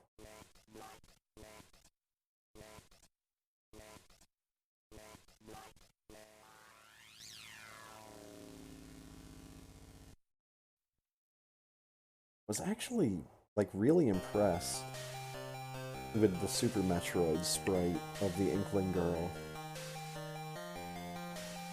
Because her sprite is, like, really, really close to Samus's from my visual perspective when I'm playing. And it does come down to foot placement a lot of the times. And lining up where I'm standing with cracks in the floor, or on the edges of cliffs. So to have characters that basically have the same foot size, as it were, same foot placement, there we go, as Samus, makes it really nice, because then I can go ahead and go for slightly faster strategies. Or I have an easier time finding visual cues.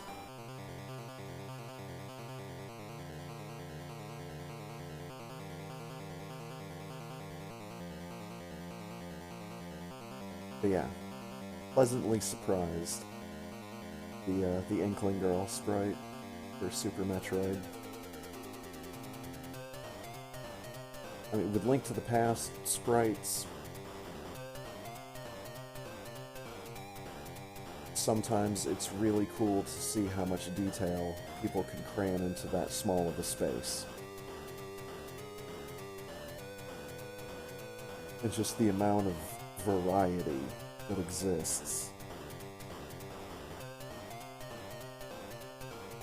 Like, I don't even know if they have an active counter on the Link to the Past randomizer site of how many different sprite options they have. But they've got a fucking ridiculous number.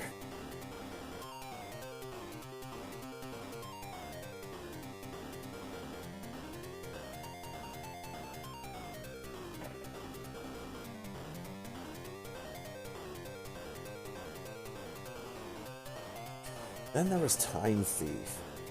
This is a free-to-play game. It's real short.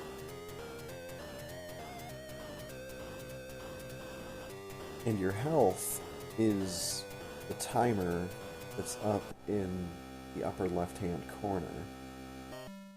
And it, like, gradually goes down as you're out in the world exploring outside of the town. Of course, if you get hit by monsters, it also goes down. Kill monsters, drop stuff that will increase your life.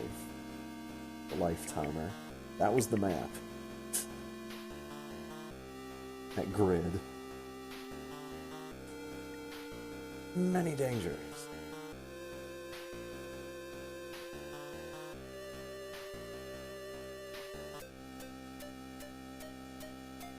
Secrets of Time! This game will teach you the secrets of time. In theory.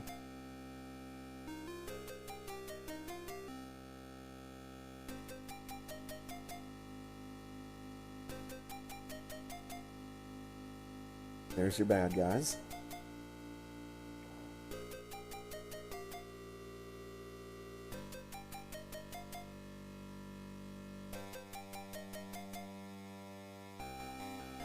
I love the fact that I can enjoy games that look like this. And in fact, like, sometimes we'll go out of my way to find games that look like this.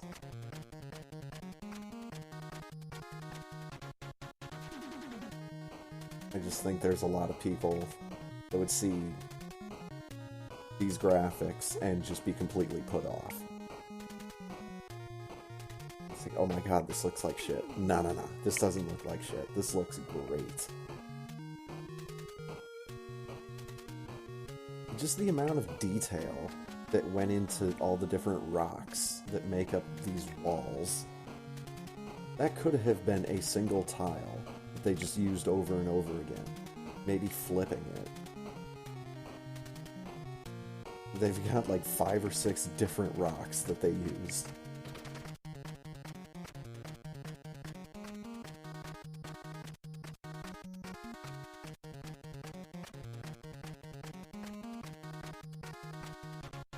There's a handful of different enemy types that we've seen so far.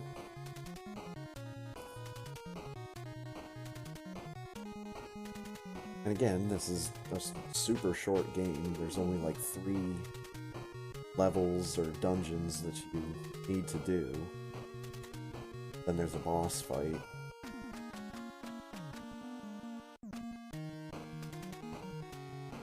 And almost everything functions on either killing all of the enemies or touching one of those buttons.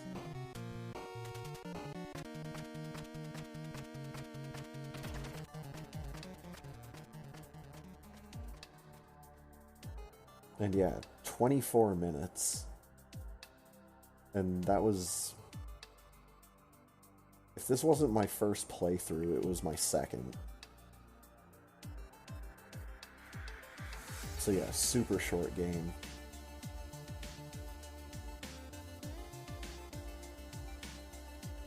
But yeah, this was kind of the thing. The main body of what I did this year was just like my Friday night content. I mean, it's nice to have that consistency, I guess.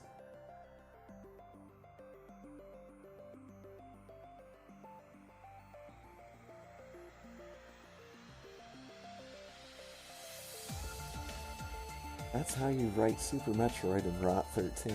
Neat.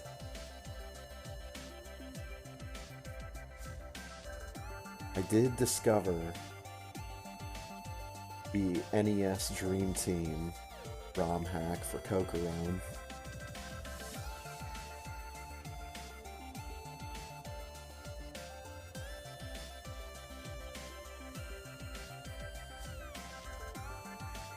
It's everyone's favorite actor, Marlon Brando.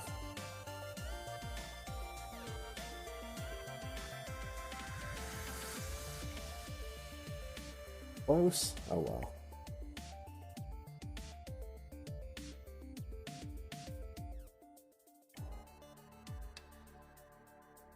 Such a silly thing to do to Cocoron.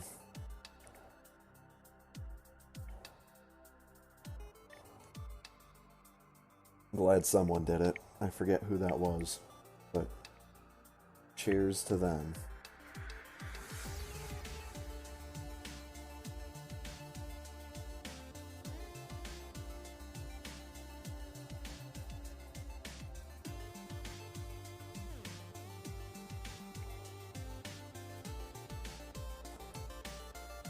Suddenly wondering if I used an actual screenshot from Cocoron as the border for my game window in my chat. I think I did. There's that one screen in the game that's just pink and white diagonal stripes. It's Mar!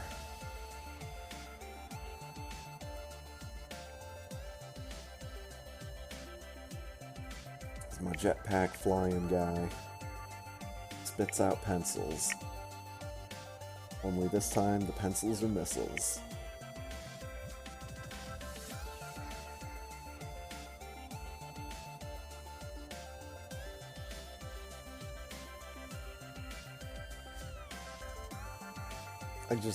I want to go back in time and magically replace 10 video games that were on the NES that were just absolute shit. Replace 10 of them with the one instance of Cocoron. Like, no. We will trade the there we go. We'll trade the existence of 10 of these video games. If only we could get our hands on this game in America. Oh my god. Please and thank you, and give us a Super Nintendo sequel. Oh, and by the way, can you please just make the Cocoron characters like Nintendo first-party copyrighted characters and make it a franchise for all eternity? Mario, quit blinking at me.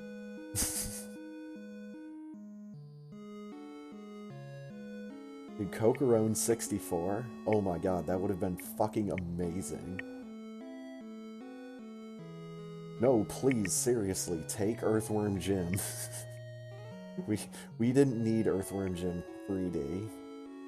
We didn't need that game at all. But if we could have gotten a Cocoron 3D, oh my god.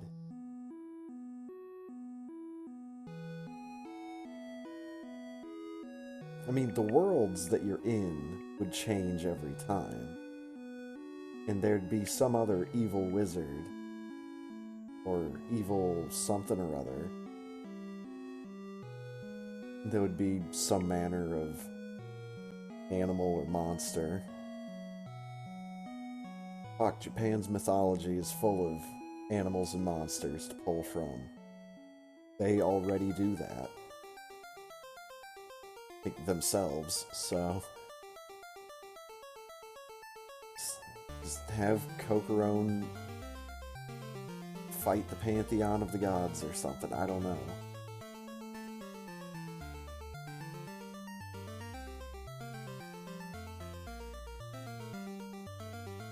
Kokoron remastered in stunning 4K.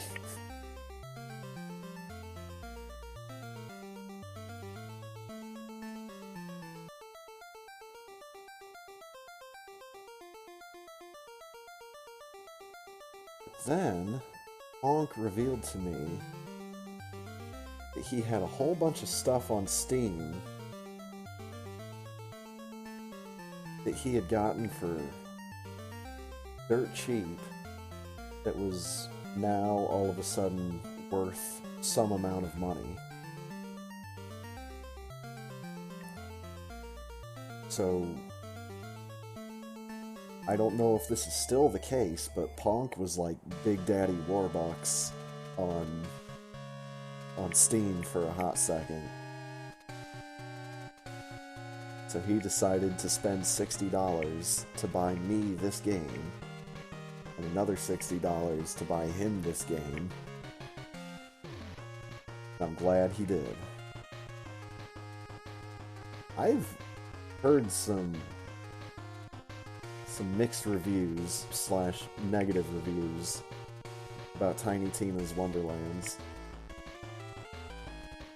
And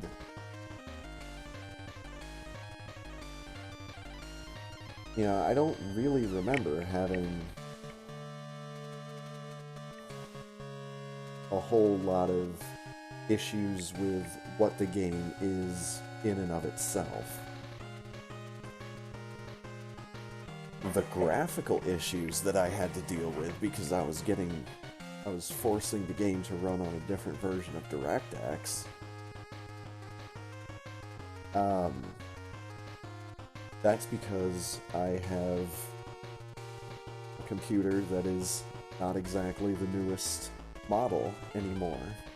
Wasn't even the newest model when I put it together.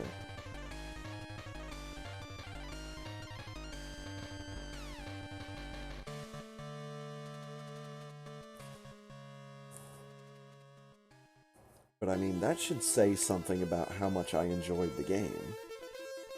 And how much I enjoyed playing it with Ponk. Is I was willing to suffer these graphical glitches and some of these levels where I literally could not see a thing because of some stupid light effect that's on the side of one of the guns. Some tiny ass little reflection of light was freaking the hell out and just filled my screen with bright white light.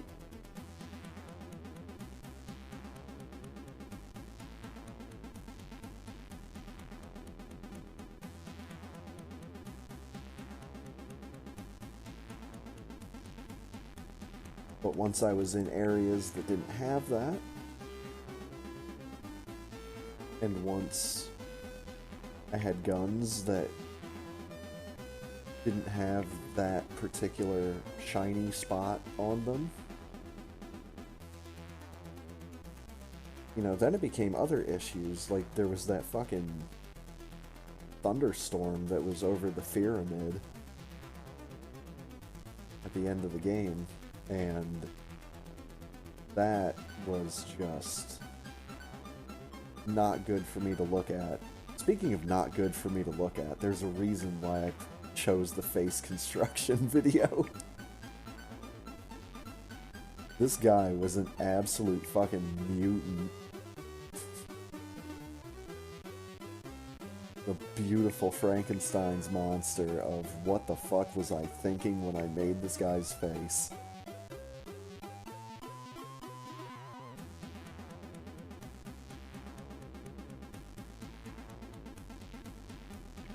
There he is.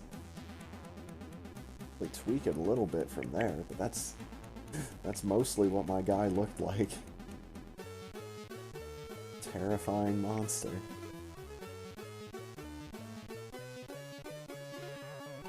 See, like, I guess I was never really, like, the world's biggest fan of Borderlands to begin with. And the fact that all of the Borderlands games that I've played to completion, I've played with Ponk. Probably says something about the experience I had with Tiny Tina's Wonderlands. Yeah, I enjoyed the hell out of this game. All the different kinds of guns with just mind-blowing effects. Hey, when you reload your gun, your character throws it, it grows wings, and it flies around and shoots people. And that was like one of the more tame effects. Throw your gun, it explodes, and it turns into a magical hydra. It sits there as a turret for 60 seconds. And let me just reload my gun a whole bunch on the boss. That works.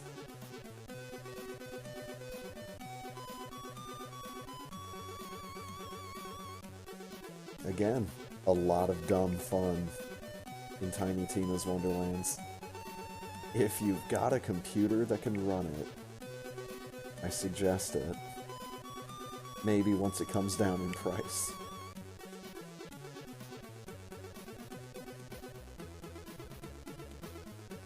Ah, yes.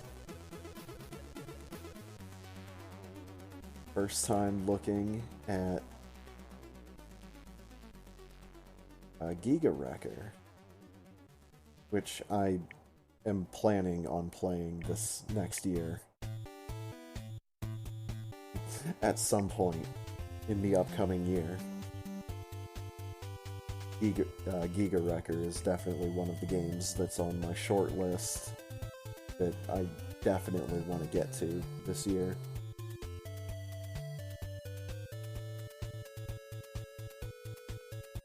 Because this is apparently what Game Freak gets up to when they're not making Pokemon games.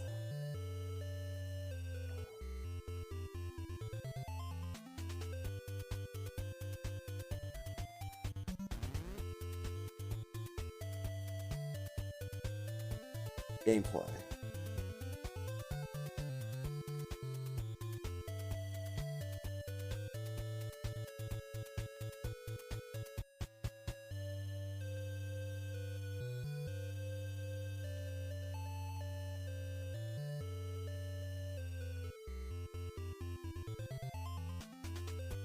Actual gameplay. God damn it. Move around. There we go.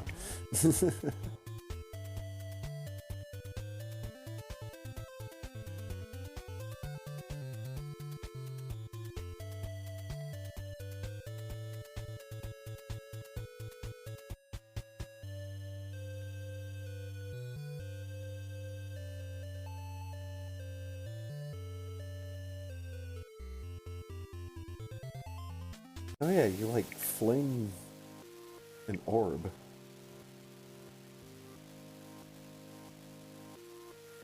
This game just looked so weird. I had to go after it.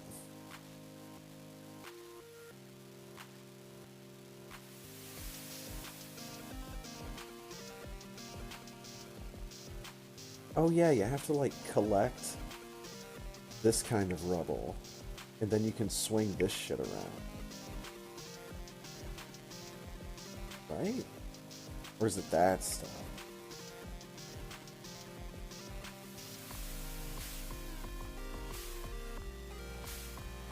Now the recall effect. Crush it into pieces. Ah, yes. Oh, here comes some fireworks. Like IRL, not in the game. So yeah, you just beat the shit out of the environment. And then you collect all of the stuff that has the goop on it. Then you beat up more of the environment and enemies.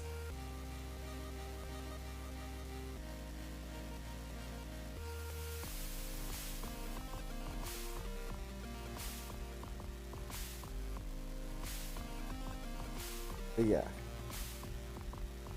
just a little look, because definitely going to be playing some more of that.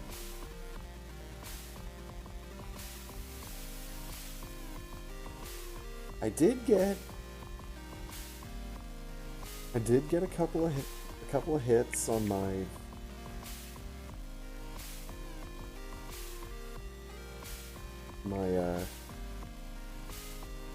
video where I took a look at the Don't Dig Up seed in Terraria. Spawn in at the bottom of the world, and the rare and valuable minerals and materials are all at the top and near the surface. So you gotta get up there. And it is a slog. It is an absolute uphill both ways, trudging through waist-high snow level of bullshit. As far as I'm concerned. I'm glad it exists, but man, doing a legit playthrough of this seed world is not going to be fun, and it's only something that I would consider doing if I had someone else to share the misery.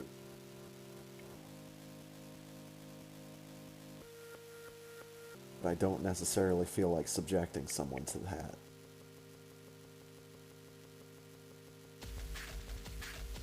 And if Ponk and I come back to Terraria for some of the new stuff, I'm going to suggest that we play in Journey mode, but not God mode.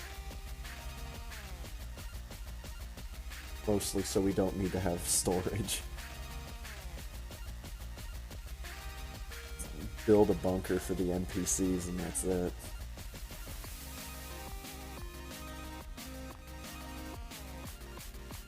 But yeah, slow and uninteresting mining from minerals and materials. And then dying a whole bunch over and over again. Yep, that...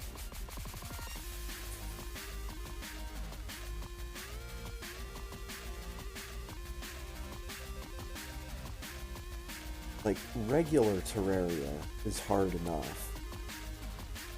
Doing it where... Because in Terraria, in caves, it's real easy to go down.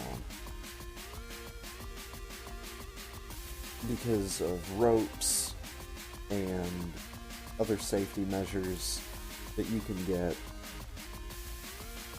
It's a lot more challenging to go up. Especially digging straight down is so much easier than digging up.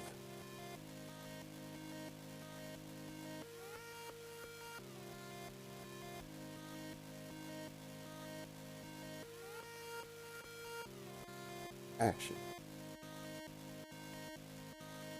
There we go. Oh, the Moogles are all kitties.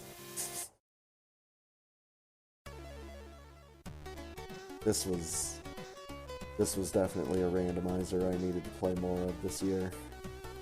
FF6.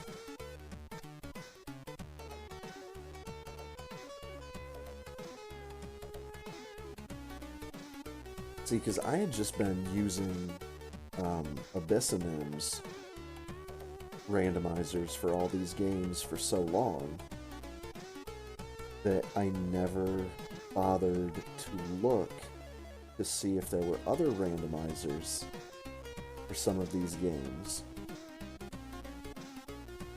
And there are, for some of them.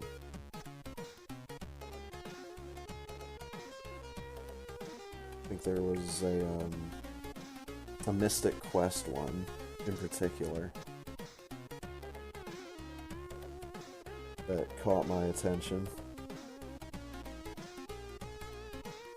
Mostly because I need an excuse to play even more of that game as well. See, that's the thing. It gets overwhelming because there are just so many games that I want to play.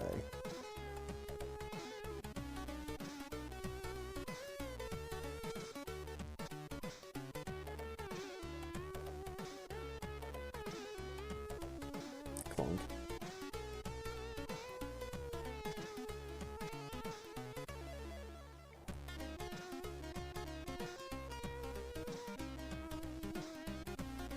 Need to make myself the biggest wheel of names, random wheel of all time. Put my entire PS2 backlog on it. Put them all into the hat. I don't know if I have a big enough hat for that. Might have to move up to the pumpkin bucket.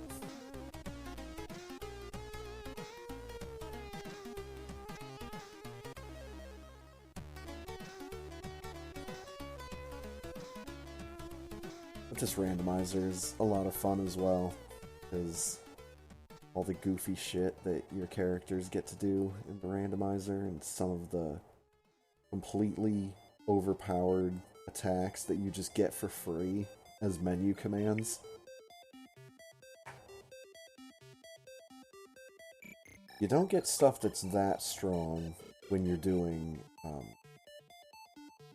like a full game playthrough.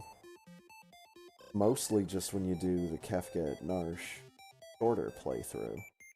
Much, much shorter playthrough.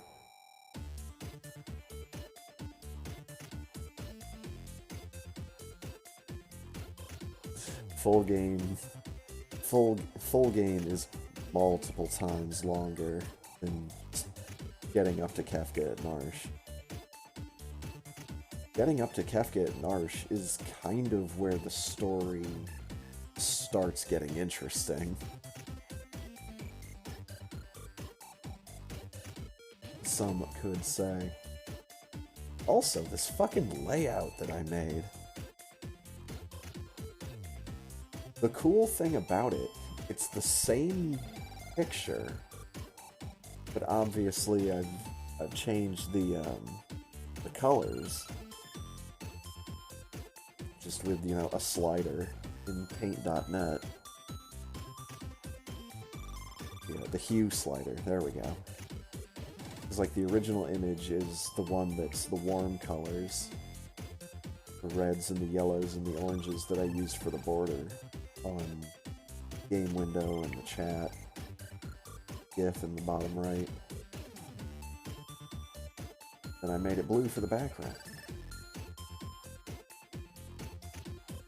Mostly because FF6 is not a very colorful game. So I thought having my layout be the colorful thing, while the game might look a little drab, probably be a nice balance. Ah yes, the chicken holding the knife.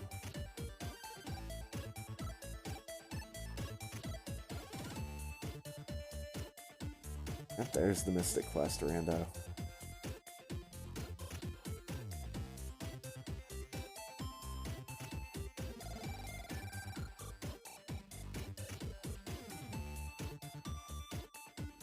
And I do not know why I used this particular background for the layout.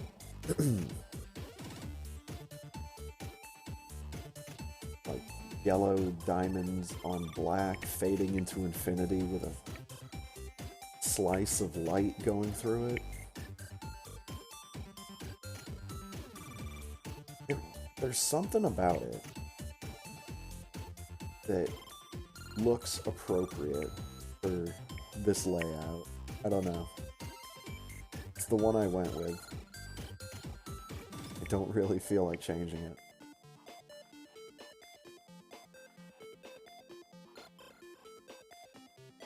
And of course, the slideshow in the bottom right of all the different towns. Well, the first 3 towns in Mystic Quest that have been recreated in Minecraft.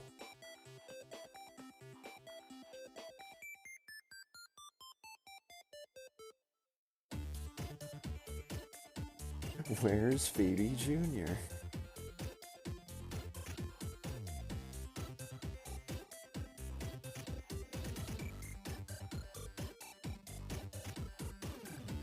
Yet again, there's another game probably going to be playing some more of in the future.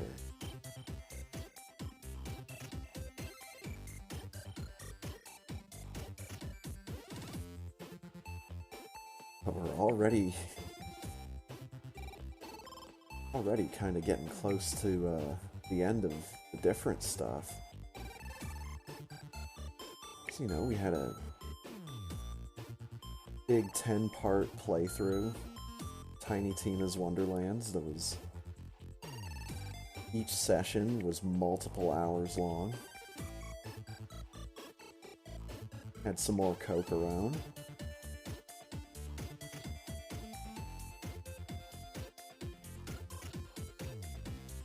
The Tiny Tina,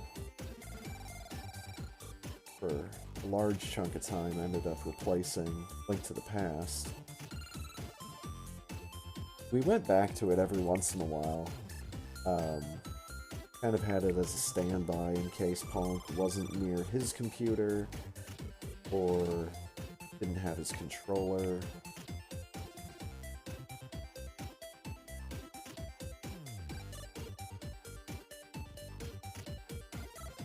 Yeah, kind of getting samey at this point.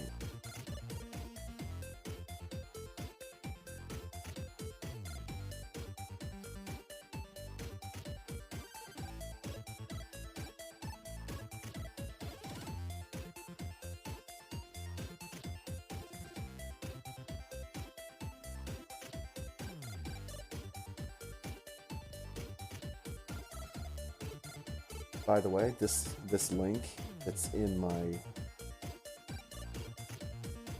chat on the VOD, you follow that link, you can get yourself an NES ROM that is the DVD screensaver, an NES version of it. It was at this point that I said I wasn't sure if there was anything still going on or not. It goes black, then shows me the cave.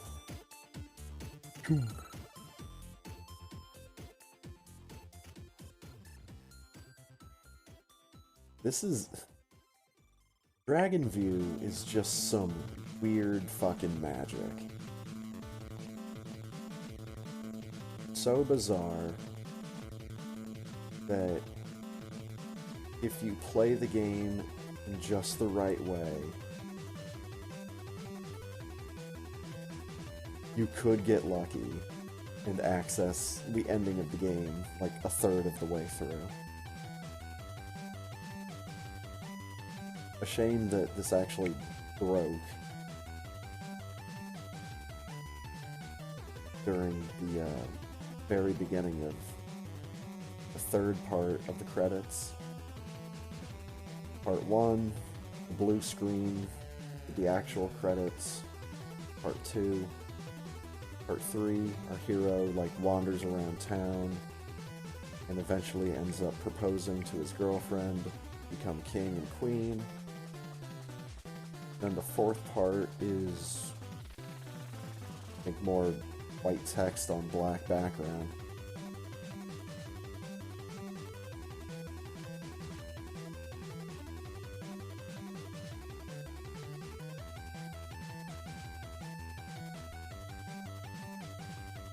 Big reason for a lot of my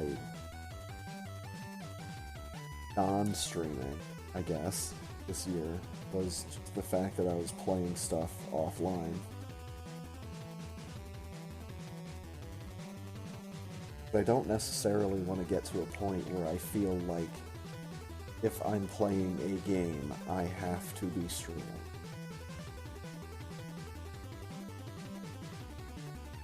I don't want it to get to feel like it's that kind of shackled relationship between playing a game and streaming.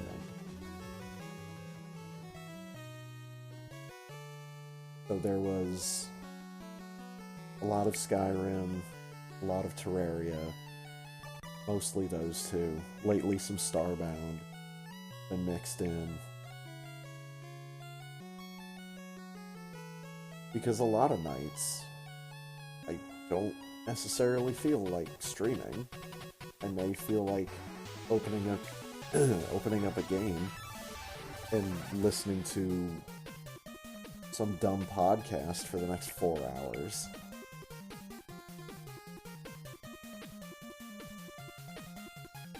And who knows how consistently I even play the game. Just build myself a house and sit there for an hour while I go and do something else.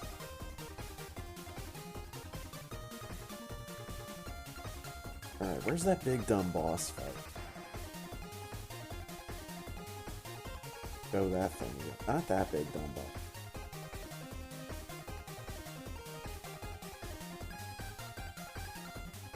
Oh yeah, here we go. This big dumb boss fight. So you have to choose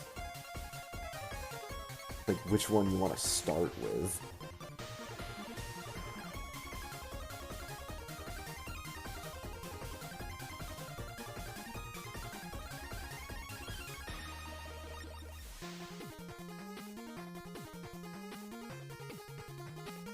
And this weapon that my character is using, this ribbon of purple nonsense, that is considered a melee weapon.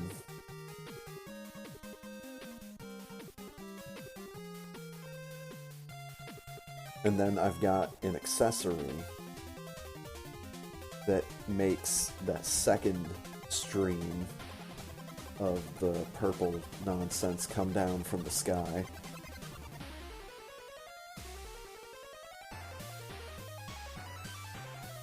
Oh, and it's a homing weapon as well.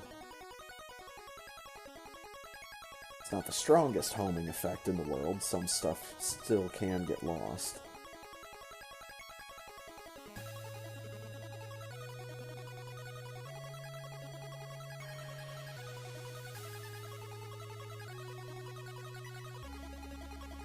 But, like, this isn't even the best part.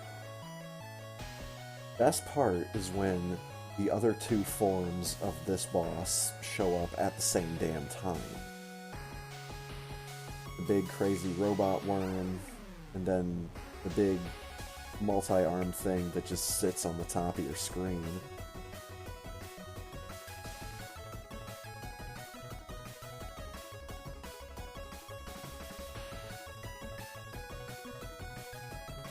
Yeah, that.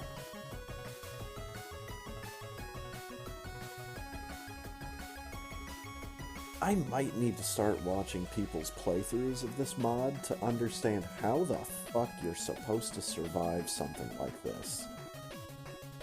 Granted, I am just sitting still in the middle of the air. The giant neon chainsaw.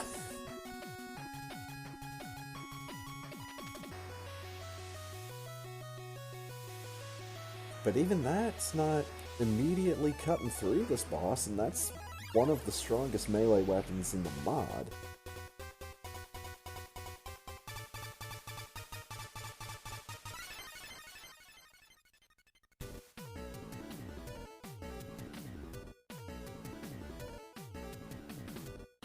But yeah, like, this is one of the bosses in the end game of the Calamity mod. And if you want to get all of the loot, you need to fight this thing 3 different times. Because you only get the loot bag from the boss that you kill last. I think is how that works.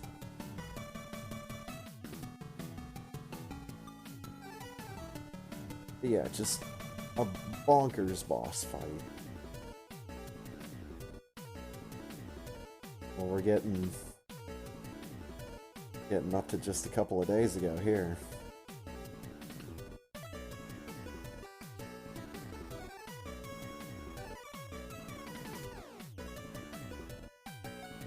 Dude, the race, quote-unquote race, with Ponk, playing Mega Man with Ponk, was a lot of fun.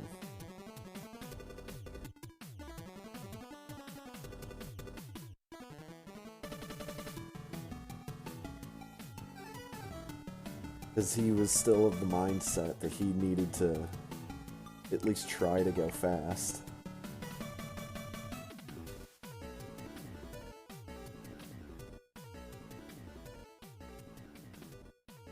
It's like, oh dude, trust me. Like, you're gonna have a time with this game. And so was I.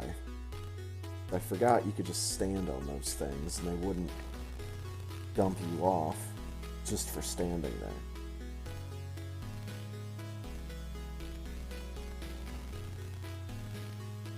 Yeah, like way back when, I used to have half an idea how to play Mega Man. But I prefer Mega Man 2. I've got to have one. Let it be Mega Man 2.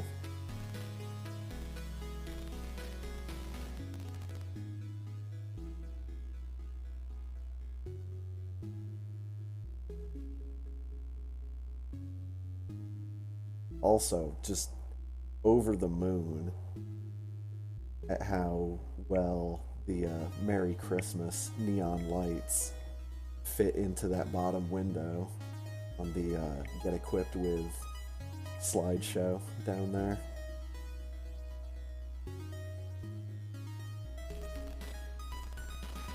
The Get Equipped With Twitter bot is pretty funny. It's just a big collection of words. Puts 2 of them together.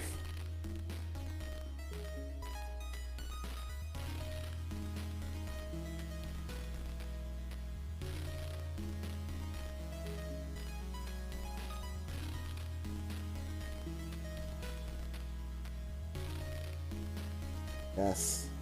Show me fighting the Yellow Devil and getting my ass kicked like a scrub.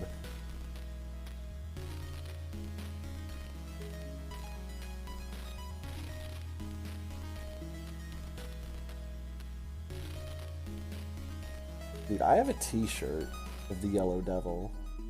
I don't know where in my stack of t-shirts it is. But I have it's a dark gray t-shirt. It just has this guy, the Yellow Devil, right on the chest. Big red eyeball and everything.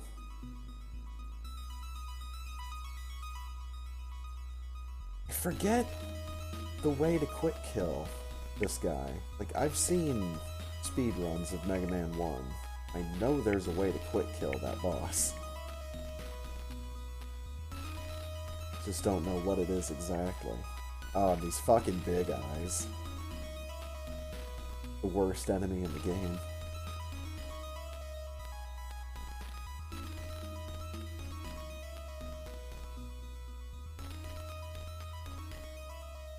And of course, from just recently, the Festive Randomizer. Had no idea when I was looking at the website that there was going to be a fucking bomb cannon. Present Launcher 2000 / bomb cannon Didn't know that was gonna be a thing. Turns out I need that in my Legend of Zelda life. Like, holy crap. I've often wondered if there was some way they could do bomb arrows with a ROM hack of Link to the Past. Get the bomb arrows from Link's Awakening.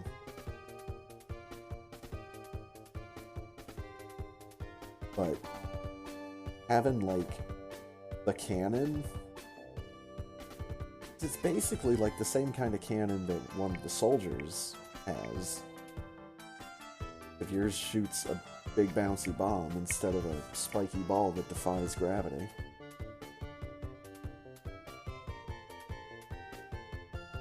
Oh hey, it's the video that I've been watching as I go to bed for the past couple of months. And why is that? Because it's an 8-hour-long video, almost 8-hour-long video about a video game I've never played and don't really understand a whole lot about. That would be Elder Scrolls 3 Morrowind. I understand a lot more about it now than I used to because I've been watching that damn video so much. Kudos to him for that, I guess.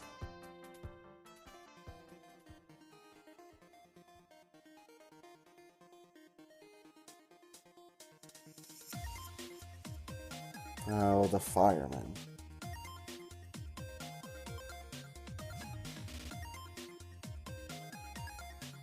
Glory to our saviors, Pete and Kevin. No idea who this dickhead Danny is supposed to be.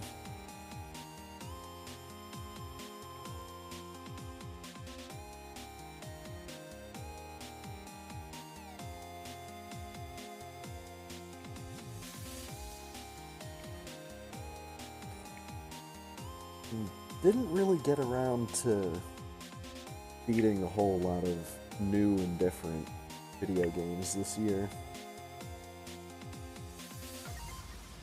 Comet the Astrodian. I think I played Cave Crawler.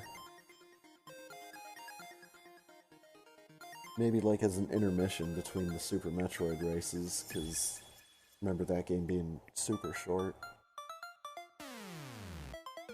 Lego Jurassic World, Moon, Remix RPG Adventure, Time Thief, Chicory, A Colorful Tale.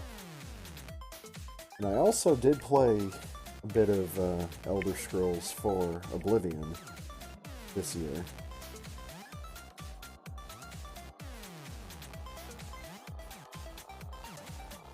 Kind of felt like playing a fantasy RPG game.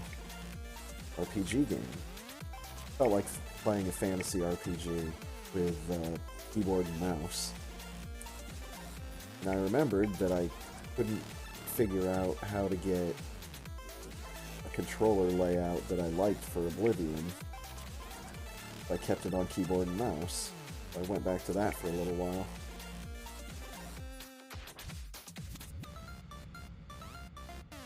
And there was like one day, 2 days, where I was just like, I'm going to play the fuck out of the main storyline in Oblivion. Like, I'm just gonna go until I lose my will to continue.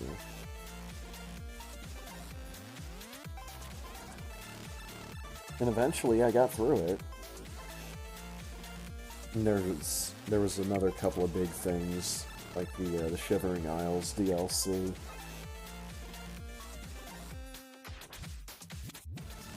And the Knights of the Nine. But I also did.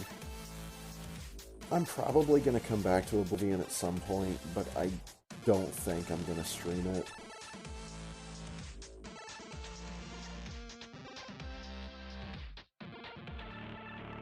I don't know, there's something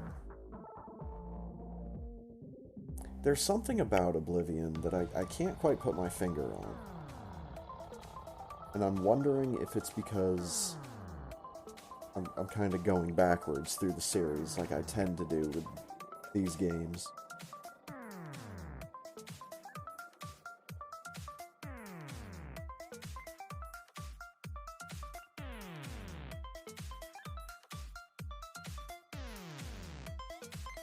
But it's probably just because I'm really unfamiliar with Oblivion, and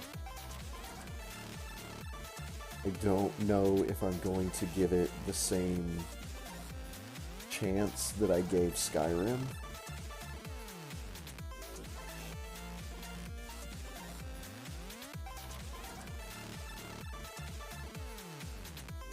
Especially since I've already played through a significant chunk of it already. Like, yeah, I can go back in and do, like, the Dark Brotherhood and the Thieves Guild. A couple other things that are interesting to me. But I don't know, Oblivion hasn't really hooked me like Skyrim did. And maybe that's because I haven't figured out how to break the game yet. And I know there are ways to break the absolute shit out of Oblivion, I just haven't gotten around to watching videos on how exactly to do it. Especially since I seem to remember from what knowledge on the subject I do have, that it was a hell of a lot easier to break Skyrim than it is to break Oblivion.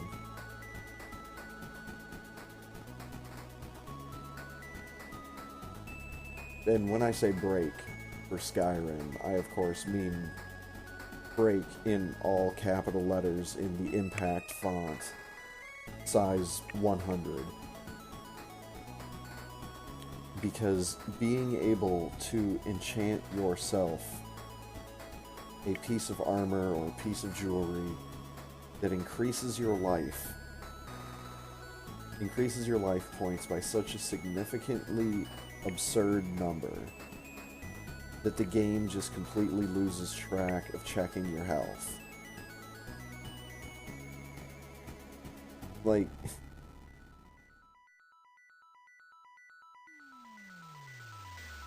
being able to enchant a piece of jewelry or armor with the ability to one-shot a dragon with a punch. One-shot anything in the game with a single punch. Be able to make your magic free of charge. No MP cost.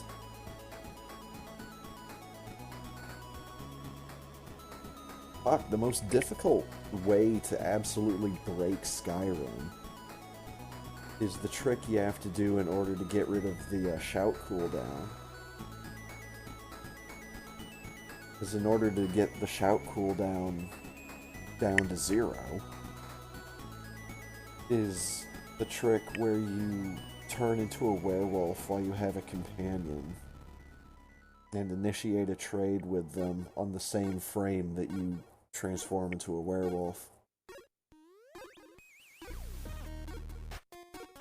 And then in doing that, you can equip things directly out of your companion's inventory. And if you do that with a stack of 5 amulets of Talos, each one of them increases or decreases your shout cooldown by 20%. So if you end up getting 5 of them, it gives you 0 cooldown between your shouts. So you just go around giving everybody the Fus Roda right in their freaking face.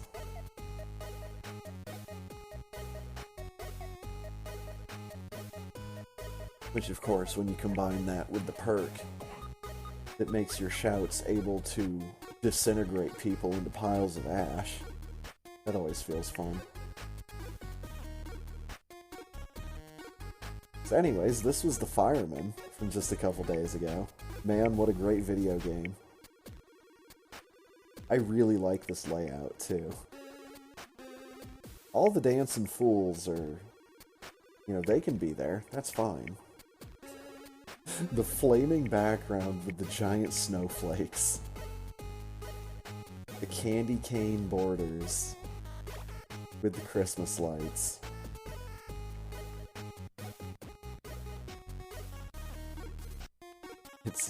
It's a Christmas miracle, alright. This was the 7th time that I have played this game for Christmas Eve.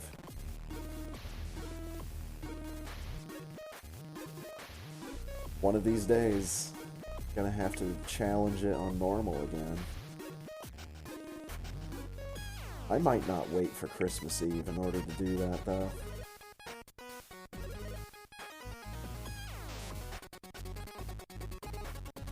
I don't know.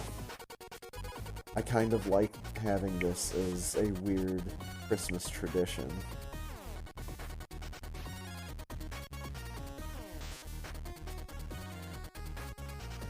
And like only doing it around Christmas time. Like, I'm not supposed to be good at the game, I only play it once a year.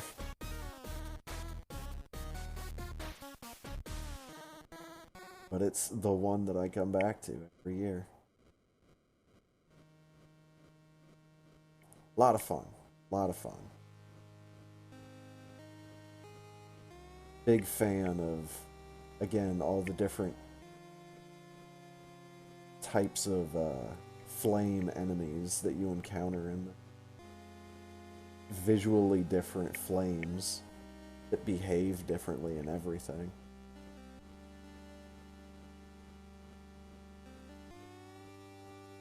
It's not that long of a game,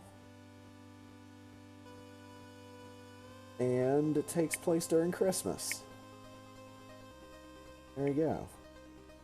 A little over an hour for a playthrough.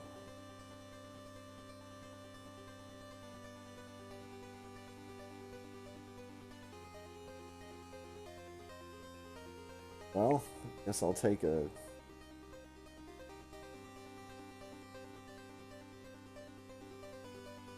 little bit of a look at that game I was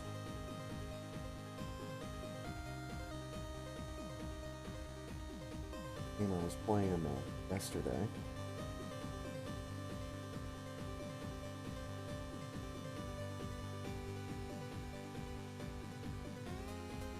Rogue Glitch.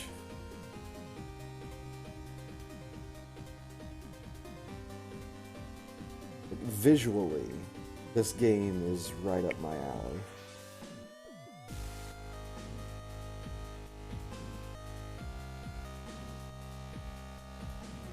Even if it wasn't like all wavy and pulsing and moving all over the place, I'd still like the look of this. The fact that everything kind of looks alive, as it's all pulsing and moving, certainly adds to it.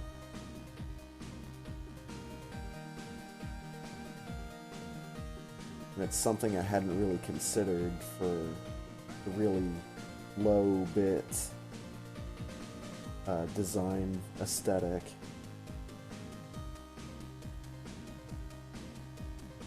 Take something as simple as a blocky platform, but then make the outline of that blocky platform kind of swell and contort and move around on its own. Whether it's from like a heat effect, it's just supposed to be a visual thing where like you're seeing waves of heat coming up from whatever it is that's at the bottom of the screen that's going to instantly kill me if I fall into it. It is a unique look. Really low bit design aesthetic with the heat visualization going over it.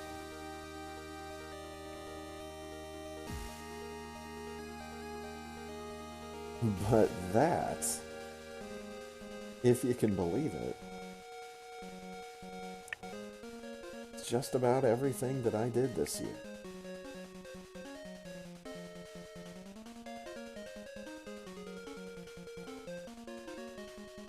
Not a whole lot of variety. There was Link to the Past, there was Super Metroid, Vampire Survivors. We threw in Aria of Sorrow like once or twice. That needs to happen more often. More FF6. That needs to happen more often. Even if it's just, you know, the same 5 or 6 games.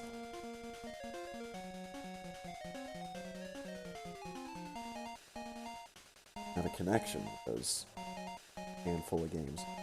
Also, I feel like I skipped over something.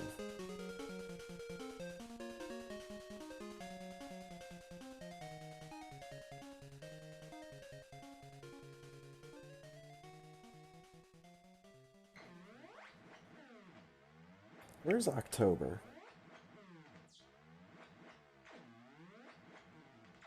Here it is. Spooky-ish video games kick my ass for Halloween. I knew I glossed over this.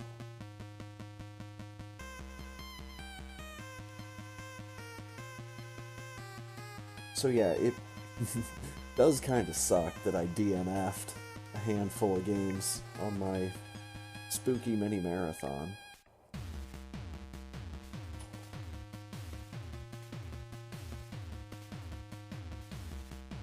But what, it was like the Bottomless Pit in Adventures in the Magic Kingdom.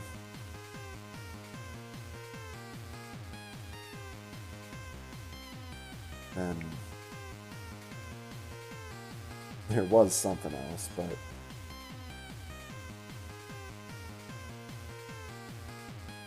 oh yeah, just Monster in My Pocket in general.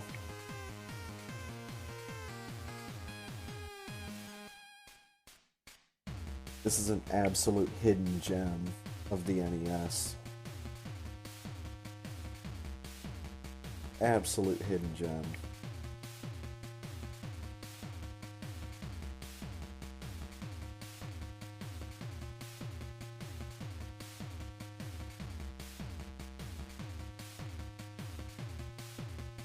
Like, I'm not sure if people nowadays just, like, think it's a porn game because it's called Monster in My Pocket. Oh, Wacky Races, that's right. This game kicked my ass. Even see it coming.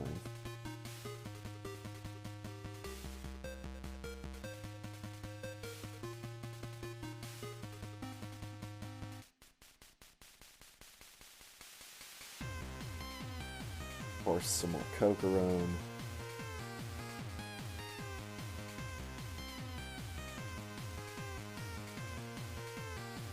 Ah, yes. Adventures in the Magic Kingdom. Oh, that's right, because I kept trying to do Space Mountain, and it took me like a million tries to get it.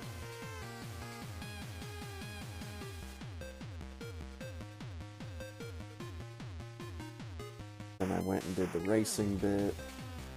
The racing bit is super easy compared to most of the other stuff.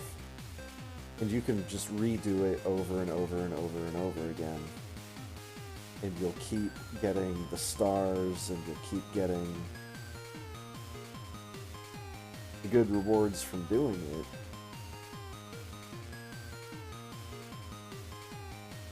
But mostly the stars is what you need.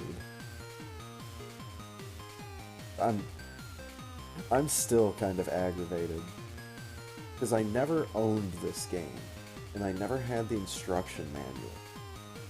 And no one that I ever played this game with knew about bringing up the menu with either start or select. I forget which one it is. That menu. I did not know about this goddamn menu until I watched the Mexican runner play through this game for NES Mania. I got mad. I said, what the fuck? This game has a pause menu?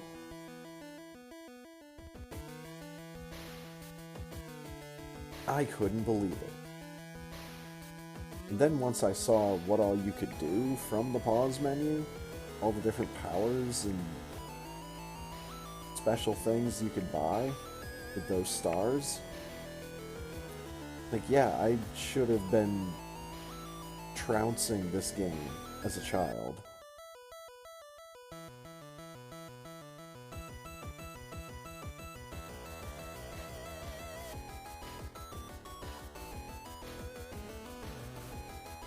Ah, Maniac Mansion.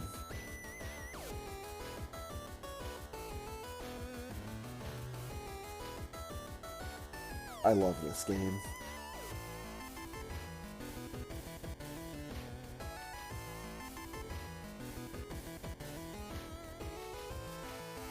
I like the NES version of Maniac Mansion more than I used to. Mostly because I do a pseudo speedrun of it. I say pseudo speedrun because I am not multitasking anywhere near enough to have this be an actual speedrun.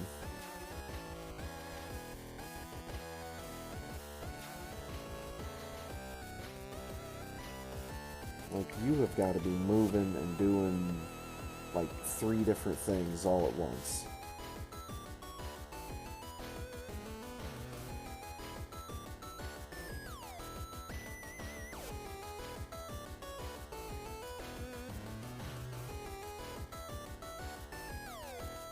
And of course, DuckTales. I fall in a hole.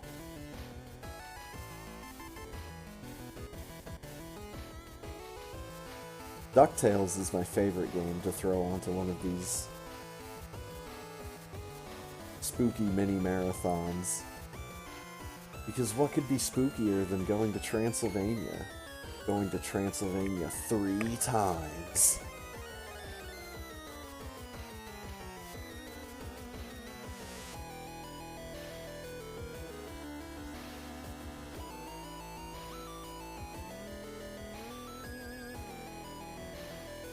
That in my my Nintendo Entertainment Spooktacular title GIF collage that I've made up there.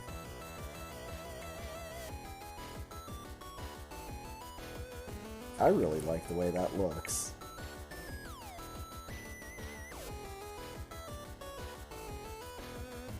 I kind of wish I had another like lightning bolt of electricity GIF that's as good as that one, just a different color. You get like a purple one.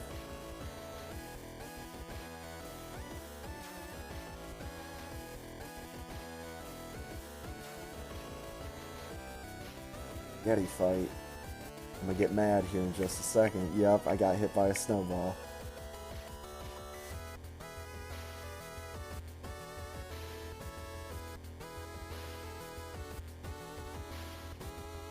So, right when I got hit by that snowball is right when I'm supposed to jump over that snowball and hit the Yeti.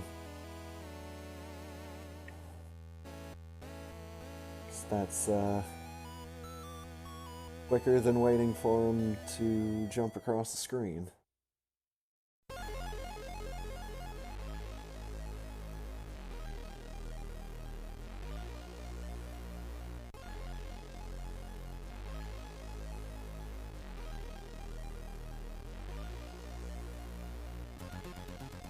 Alright.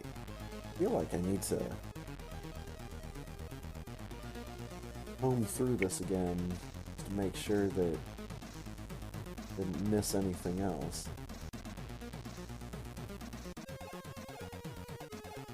Some of these videos where I just leave Poppy as the thumbnail.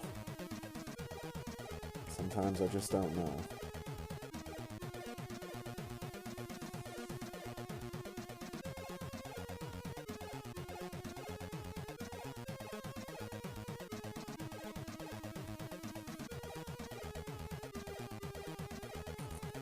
No, everything that was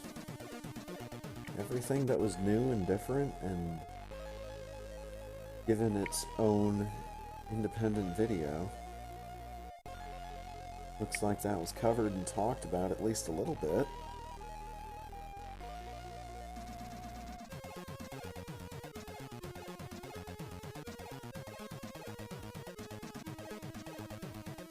So, guess that kind of wraps things up. Don't really have a whole lot else to go on about as far as what I did on stream.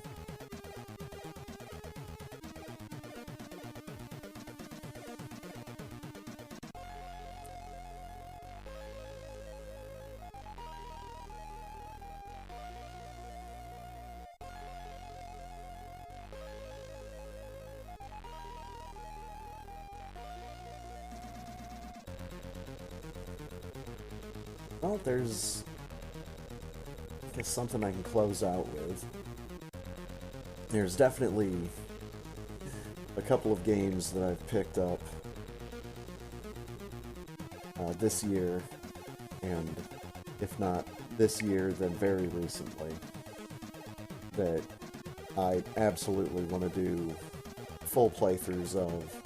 Stuff like Giga wrlwrk, Disaster Report 4, The Messenger. I don't want to name drop too many games, I don't want to make too many promises, because then I'll forget that I made them, and we'll end up not keeping them because I forgot. But I definitely plan on doing a bit more than just my Friday streams. I'd like to get into some kind of rhythm where there's at least one other day of the week where I can set aside some time for streaming some neat games. Because again, the big reason I even started streaming or recording myself playing video games was to see my first playthroughs of a lot of stuff and to have that stuff recorded for posterity. The other big part of it was the whole Super Metroid speedrunning thing.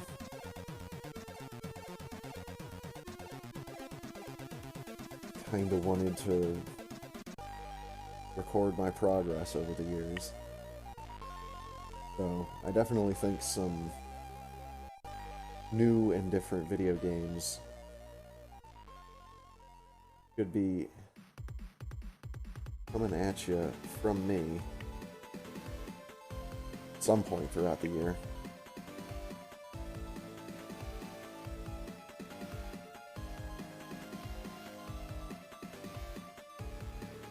But I don't think I can vamp for another 25 minutes to make it to the new year. So instead, what I will do is simply say, thanks for stopping by, thanks for hanging out, thanks for watching.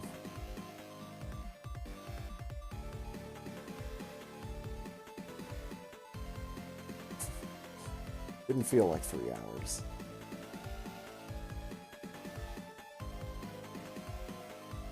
But you know, it's always nice at the end of the year. Take a look back down memory lane and completely have forgotten that you did lightning dinosaurs in Panic. And so you got to start the stream off right. Anyways, thanks again for watching, everybody. I will see you next year. Bye!